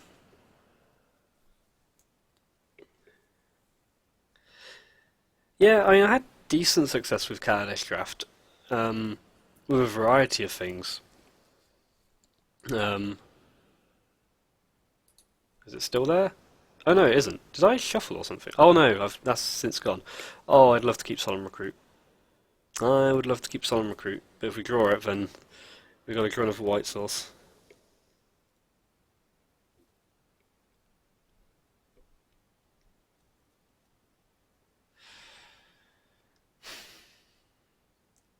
Maybe this is a mistake, but I feel like this can kind of buy us a bit of time. Yeah, so yeah, I had like a fair bit of success with decks that did curve out. The plan here is to block Ready Trailhawk and then Cruel Finality on Hinterland Drake. Then I also had like some decks that really worked well synergistically. And yeah, I think the other thing that making me think aggro deck, or at least like aggro evasive deck, is like the Taunt Gauntlet. Um, and the red modification. Like those are cards that I would only play in decks with a very aggressive or very um, evasive. Like the only card we saw that cost more than 3 was like Maverick Thopterist, wasn't it? Let's see if this works.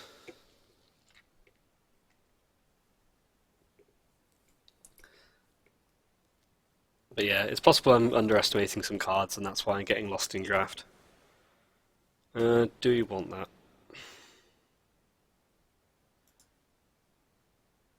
Ugh. So we're taking 3 here. Yeah, I think it's mostly that I don't want to really draw a land to do nothing next turn. I think it's actually important for us to get our lands.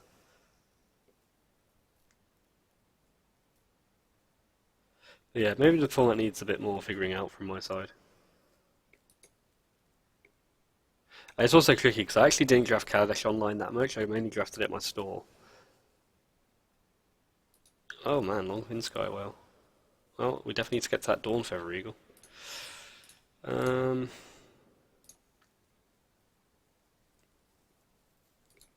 maybe it's just that like people at my store are more inclined to play synergy decks and curve out on people. Because if it's a curve out format, that's fine. Like I'm no. Yeah, this is getting bad. Like I'm no stranger to drafting curve out decks. It's just I like formats where it isn't the default best thing to do.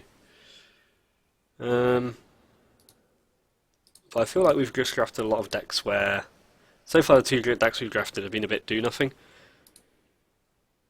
We're just dead.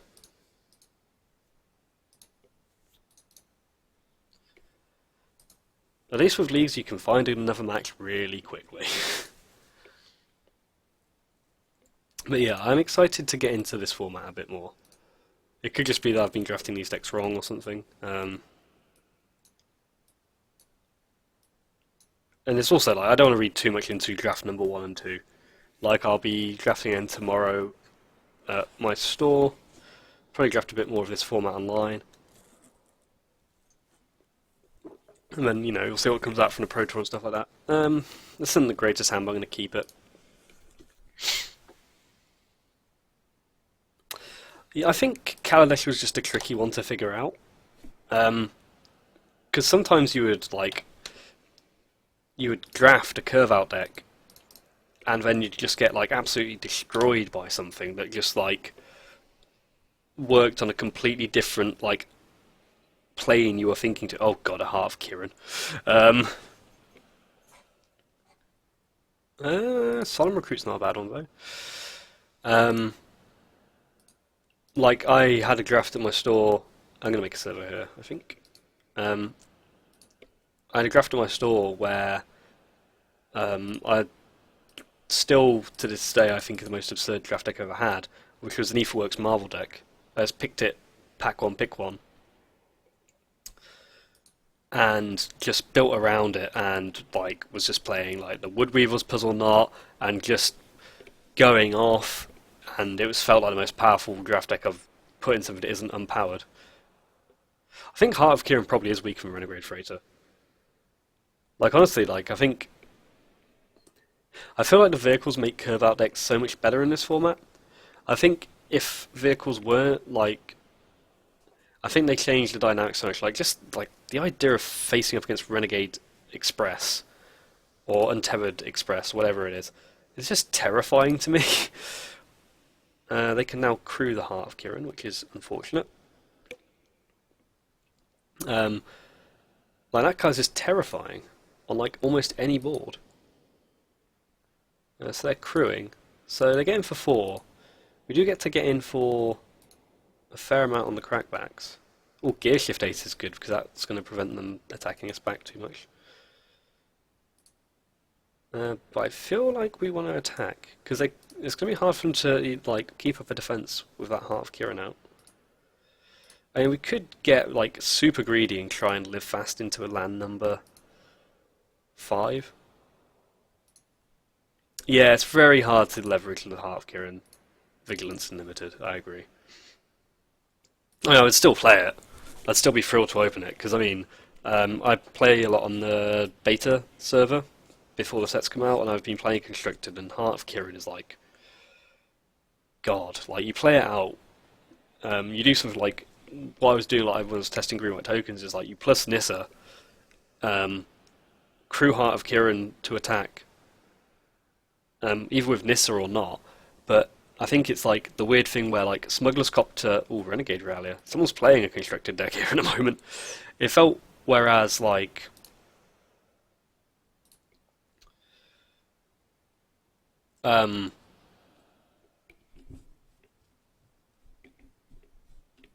like Smuggler's Copters kept Planeswalkers down, it feels like Heart of Kiran enables them.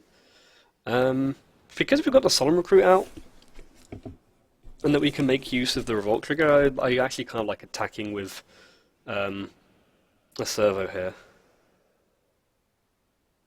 But I think I'm going to play Sly Requisitioner, just because it uses up the best of our mana. And again, it's a creature I don't mind throwing under the bus here. There's also, like, it's tempting to attack with Aether Poisoner there as well. If they didn't have the servo out, I would. And then next turn, probably Live Fasting. I don't feel under too much pressure.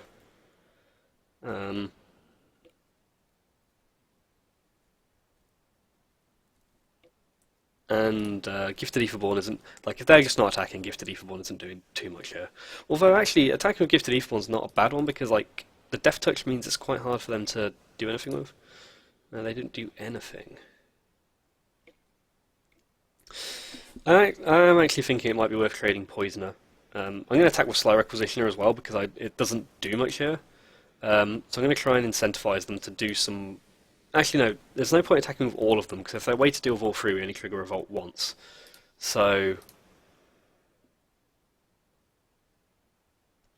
Yeah, let's attack with the poisoner and the servo. Requisition doesn't do anything, and this they could throw the servo in front of. Um, but that means our servo and poisoner will get better.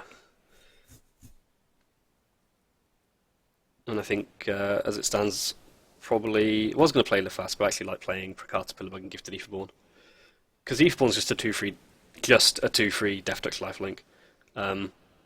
It puts them under more pressure, and it's not like we have more ways to boost it. So yeah, the servo goes down. It becomes harder for them to then do some blocks for us against us next turn. Oh yeah, Gear Shift Ace should probably be getting in there too. Fair point, fair point. See, it's always weird when I'm streaming, because I feel like I play better when I stream because I talk through what I'm doing, but I still miss stuff. What I've started trying to do to improve my play is like watch the games after I've played them and spot like, could I have done this differently? Was I considering this, this and this? This does blocking as well, so I feel fairly safe attacking with everything. Because even like a Heart of Kiran block, we can do this before first strike damage. I'm going to keep the recruit back though. Because they've got they've got 4 mana up, unless they're 3 colours, or I'm missing something, they're holding up some sort of tricks.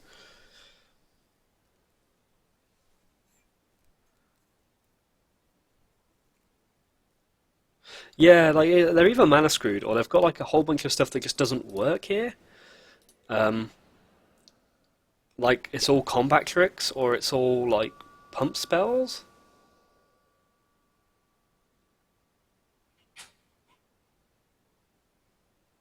Heart of Kiran blocks Sly Requisitioner.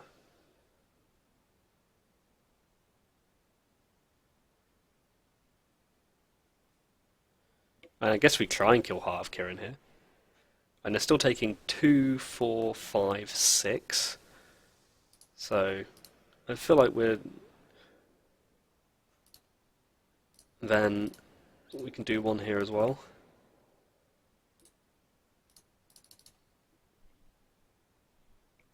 We could do it end of combat, but I feel like we can try and... Yeah, no, maybe we should have done it end of combat. Fair point.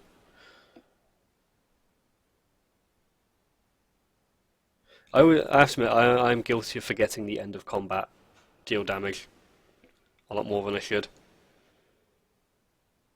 Okay, it wouldn't have mattered. They got alley evasion. That's still decent for us, though. I would like to gain some life.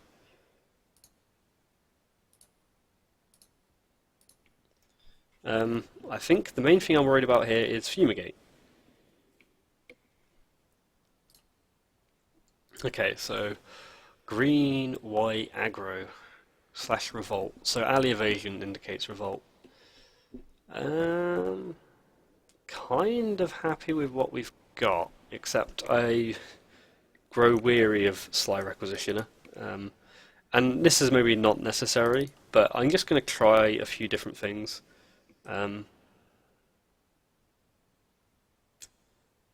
Yeah, I just want to try a couple different cards out. So I'm going to try a couple Foundry Assemblers here. Might be wrong, but basically it's a better body that can come out quicker, and again, like, I don't think we've triggered Sly Requisitioner once. So I think after trying that card twice, I'm a little more off it. I feel like you have to be like completely dedicated improvise.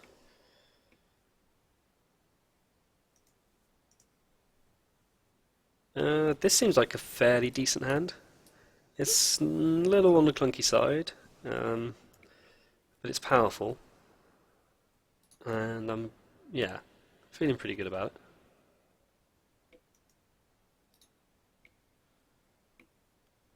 But yeah, I'll be interested to see if we see a 4th colour here. I mean, the other thing is, like, if they're, like, with, like, the Renegade Rallier and the Alley Evasion, if they're, like, really, like, hard in on Revolt, I'm going to play Swamp in case we can play Gifted Aetherborn turn 2. It could be that they've just got like a bunch of Revolt enablers or Revolt triggers in there, and they just like, oh no, I don't want to like use my Revolt triggers for no value, even though they maybe should build a bigger board.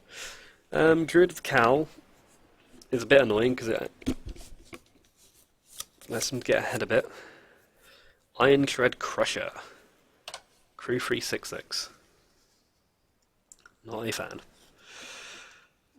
So let's play out the Hawk.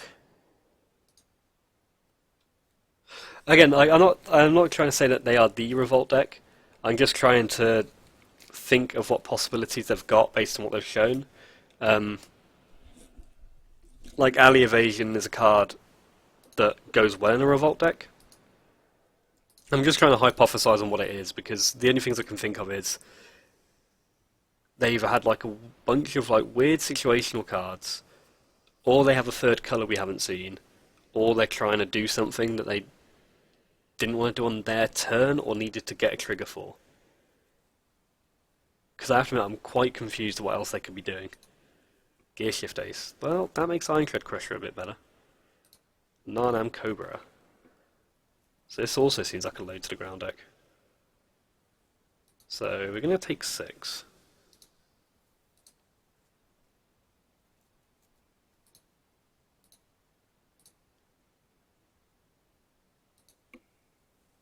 Yeah, like I'm not sure what was going on in that first game.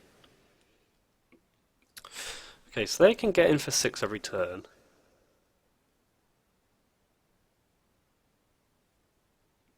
Why do we do this? So they race us pretty effectively. We could Cruel Finality. I mean, if we had a way to trigger a Revolt, we could Cruel Finality something. Death Dismissal doesn't quite work here yet. Don't particularly like attacking. We'd get in for 5. But what else are we doing? Hmm.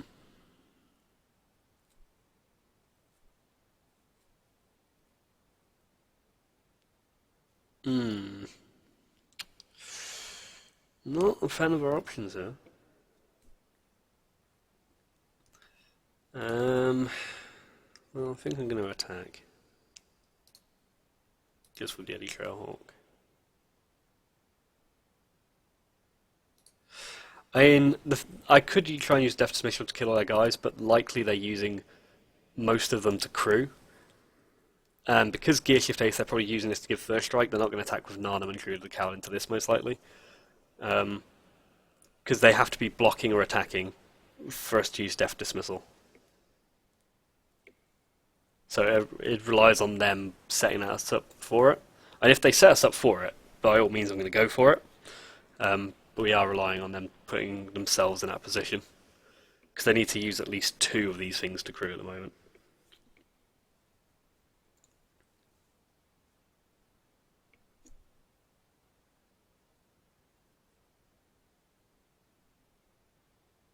Yep. So in it comes again. Just getting in with that. Yep. Yeah, it's just I don't think they're attacking. Like, I think that what just happened is exactly what they're going to do for a while. Because only Gearshift Ace can tussle with Solemn Recruit as it is. And they're going to use Gearshift Ace to give this First Strike to stop me doing some shenanigans with it. I wonder if I actually need to Cruel Finality something now. I might actually do it to Gearshift Ace because it might allow us to do some shenanigans with First Strike later. So I think that is the plan. I'm sure that eventually they will attack into Death Dismissal. Don't think we want that. It's just a case of if it's too late.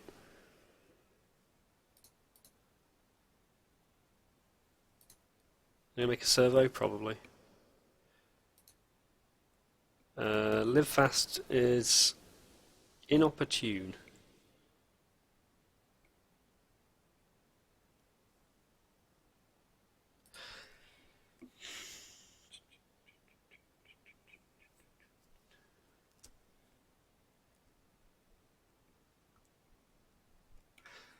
I mean, if we live fast, we go to 6. They can crew and attack with Glint Sleeve Artisan. Then we can't take a hit off this. I think so. They didn't make a servo of this, so I think what's going to happen is they're going to crew Ironclad Crusher with Narnum Cobra and Druid of the Cowl. They're going to attack with Glintstave Artisan, and then we'll try and Death Dismissal it. And I think Eddy Trailhawk might get under the bus, just to buy us some more time, and then hopefully we don't run into Renegade Rallier or something. But we can't really play around that at this point.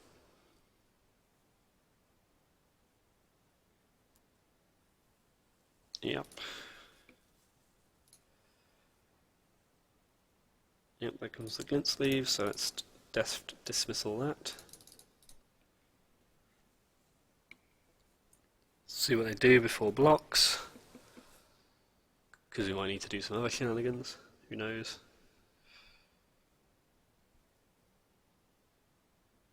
Yeah, but even if they get anything back with Renegade Rally, it's pretty bad. Oh yeah, there's the alley evasion.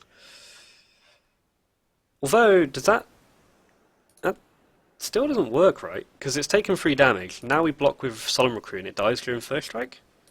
Unless they've got a second trick, but if they've got a second trick, they've got a second trick. Now we have to block or we're dead.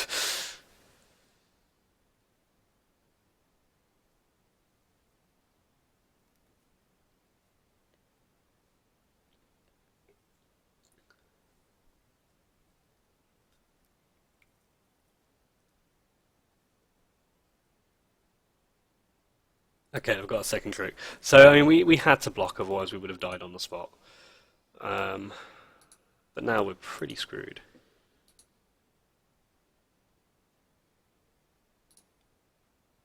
Is there anything we can draw here? No. Okay. So, saw a couple pump spells there. A few 2-drops.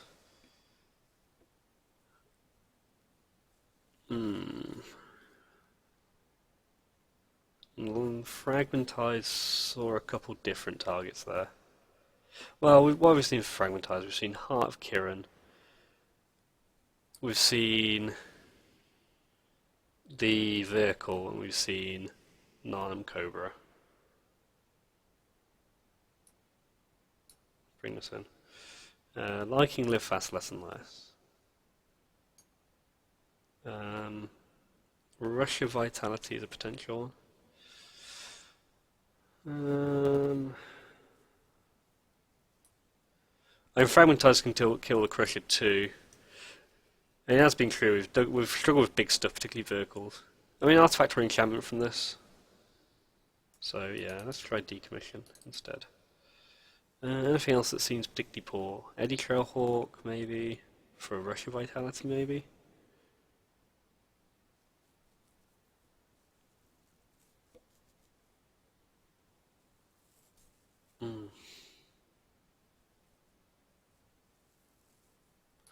Let's try it. Yeah, struggling with vehicles a lot. Let's keep this. This seems solid. We have early plays.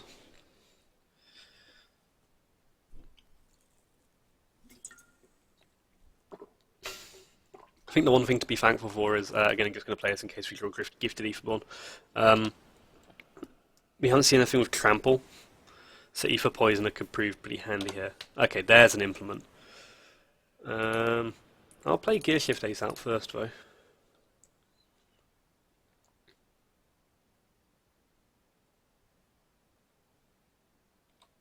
Yeah, Mobile Crusher is free CMC, I think. So what's the 2-drop? Eddy Trailhawk. So let us attack.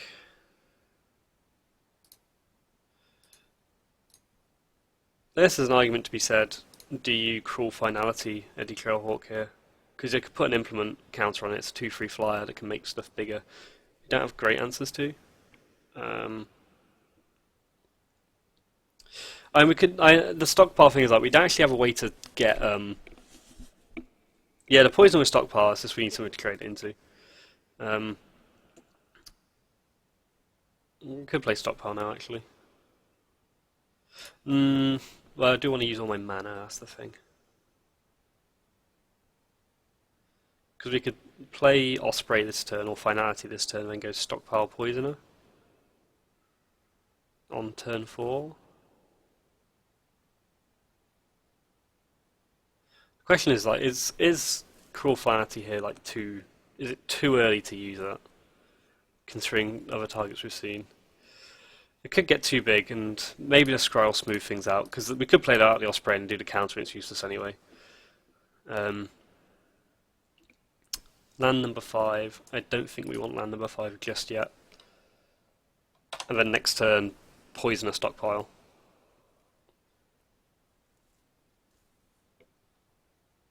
Aether Leopard. Well, I was going to go Poisoner stockpile. I kind of like going... I still like going Poisoner stockpile, actually. Like, I will make that trade.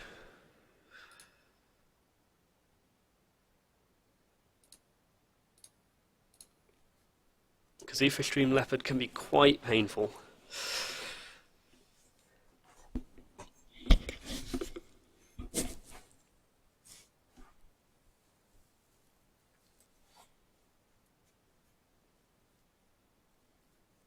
So there's the implement. So they're putting on the Aether Leopard, so maybe they've got a way to deal with our Poisoner.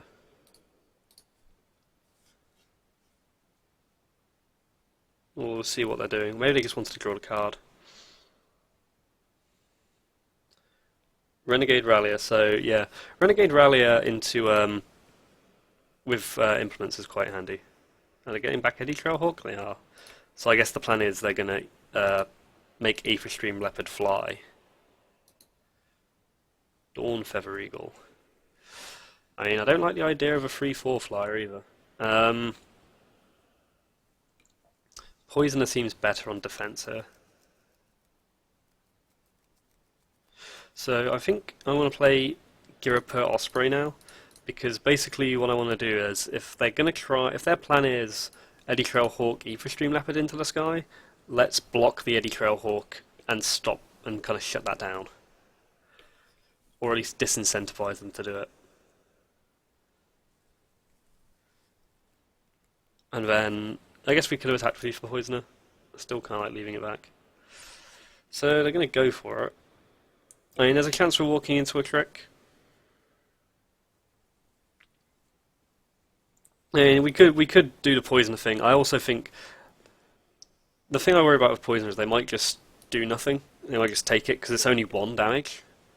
I'm sure I'm walking into a trick here, but we can't just sit around and take 5 damage a turn. So this clears a way for Dawn Feather Eagle to get through.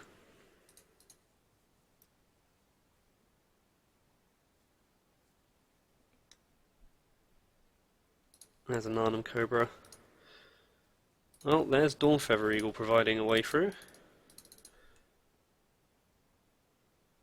The server can be sacked over and over, it's just there's also a chance that they just don't block it. If you see what I'm saying. So then we have one, and then either we have to just sack it outright, and lose the power of having it. Yeah, let's make one. Because they would probably just take 1 rather than give us the free hidden stockpile trigger, if that makes sense. I would like to keep it around because it's holding off a bit of this. And we get some free attacks here.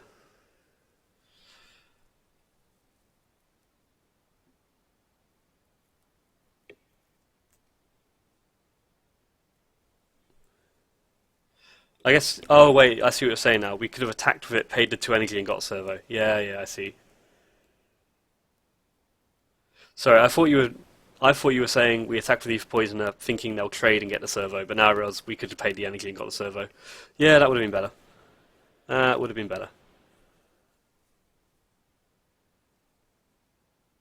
So they're making these blocks.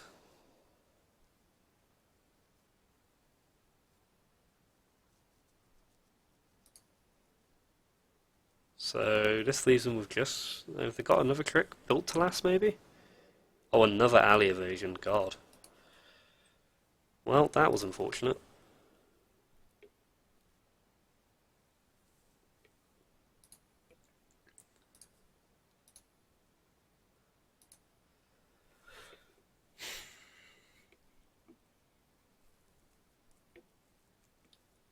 So I guess what I worry about is that if they used another combat trick there, is if they're now going to attack here and have a third combat trick. So we still know they've got High Spire Infusion, which gets around Dawn Feather Eagle. But it's tricky because I feel like we just can't wait here and take 5 every turn. See, this is the kind of green card I would take early because it's pretty powerful.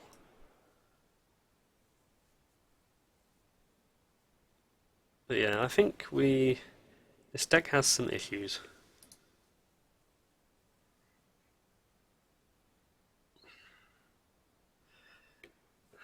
I think the problem is, like, what are we doing if we don't block? Because now they can attack with Extreme Leopard freely anyway. But if they still have tricks, they still have tricks, as you say.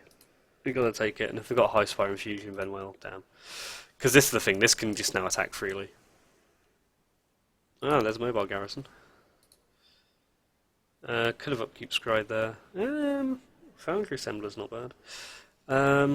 Yeah, could have upkeep Scribe there. Gotta remember to set those stops. I'm going to play out Gifted Aetherborn. That should hopefully stop the Leopard.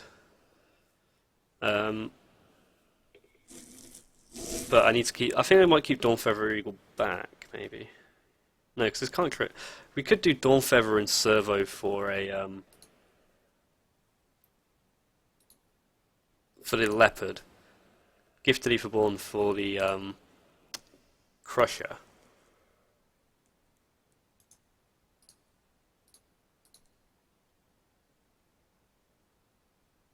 Could we have improvised that guy in? We could have.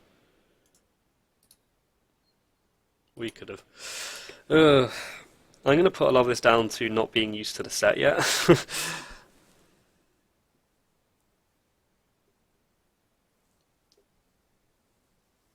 But yeah, we're missing a few plays. It could be the effect of doing 2 drafts in a row and streaming with a new set, but we'll see. Oh, there's Gear Shift Ace. That's like the absolute last card we wanted to have seen.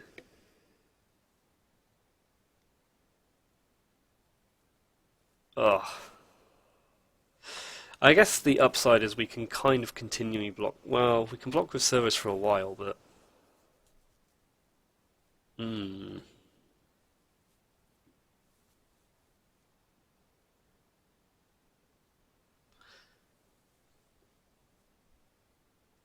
Yeah, I felt like we were in an okay spot until the Gear Shift Ace came out.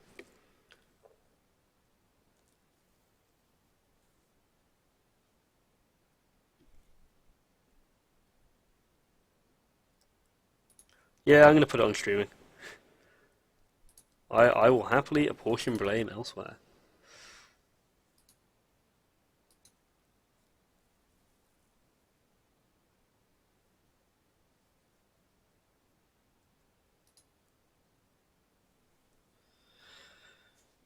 So, what's our best plan here? Because it feels like we keep getting closer and closer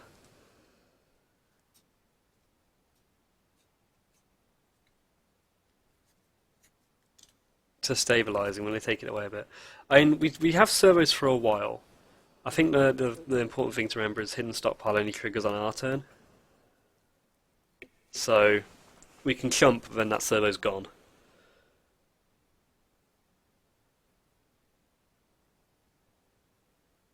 Opponent is taking their time over this decision. Okay, so there's the double crew.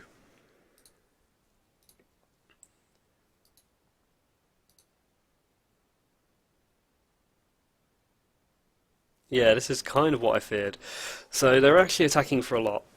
I guess what they want is for us to block the Leopard with Gifted Aetherborn. Because if we block the leopard with Gifted Aetherborn, that means we actually don't ever really have a good way to deal with the Crusher unless we find a straight up way to kill it. So what we could do is we could take 5. We could double block the leopard and lose a servo and take 6. Because we want to sack the servo on our upkeep. And we get a Foundry Assembler next turn as well, that's maybe... Yeah, we've got Perilous Predicament, that would be quite nice. Yeah, I can't remember if that says non-artifact creature, and I can't remember if it's an instant. Hopefully we'll find out soon.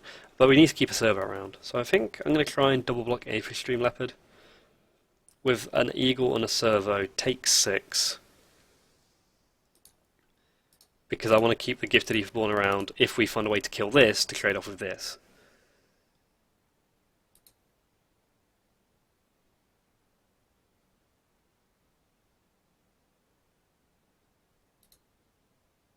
So we go to 4.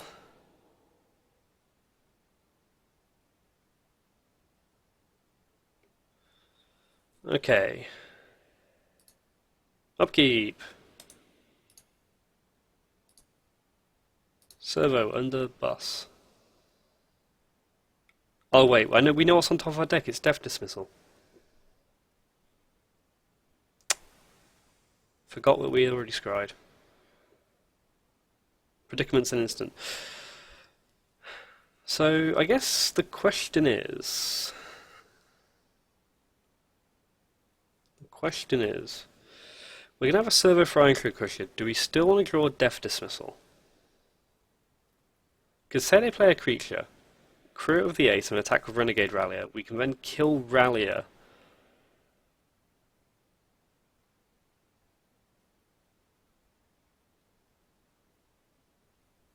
I think, do we want to keep it? Or, because, well, the best card we can get is Perilous Predicament, and we can't actually dig for that and cast it. So I'm going to keep that in the instance that they are able to attack with another creature. Because again, we want to keep Gifted Aetherborn around. Both games, like, it feels like... Yeah, it feels like we would be stable. I can't remember exactly how the game 2 went, but I feel like we had the same issue, that like we could get rid of Ironclad Crusher if it weren't for Gear Shift Ace.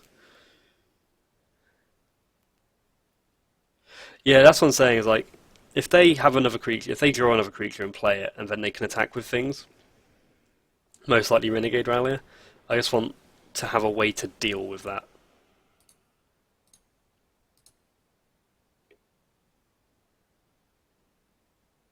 Like, we need to find removal. We even need to, like, a way to... Ugh. Oh, I think we're just dead, aren't we? Yeah, we're just dead. Because I assume what they're going to do is Renegade Rallier comes back in. Yeah, Renegade Rallier comes back. I guess they're going to Renegade Rallier, get back, Eddy Trailhawk, attack with this. And yeah. Well, we didn't have an answer to that.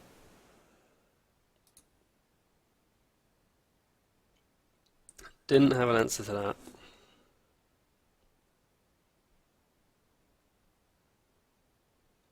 Ironclad Crusher.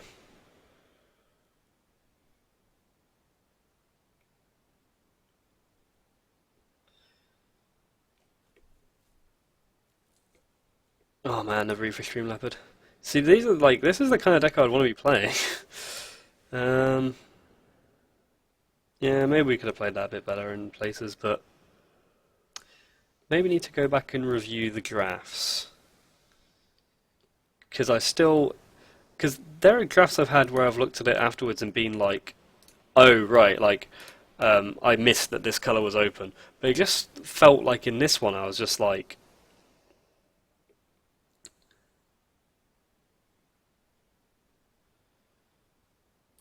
I might as well kill this for funsies, right? Actually, no, we don't. Do we die? No, Gifted Ether Born doesn't gain us enough life. Well, I'm just gonna send a message. Um,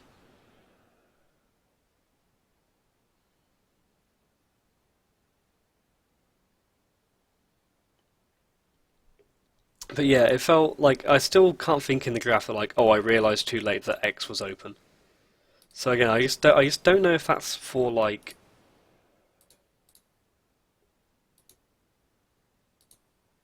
for a lack of knowing what's good in this set yet, or what? Because I really like Hidden Stockpile. Like I feel like if you can get a deck that works with Hidden Stockpile in it, it can be really good. Like, there was that one game where we got like 8 scries off it, and it was just insane. But that wasn't to be. Well, one point for those graphs, and I think that's it for now because it's like midnight, half past midnight. I'm going to call it there. Thank you for watching, staying, debating. There'll probably be more graphs to come, and hopefully some constructed content in the next week or two, because I've got PPTQs to prepare for. But yeah, thank you for watching and have a nice evening, everybody.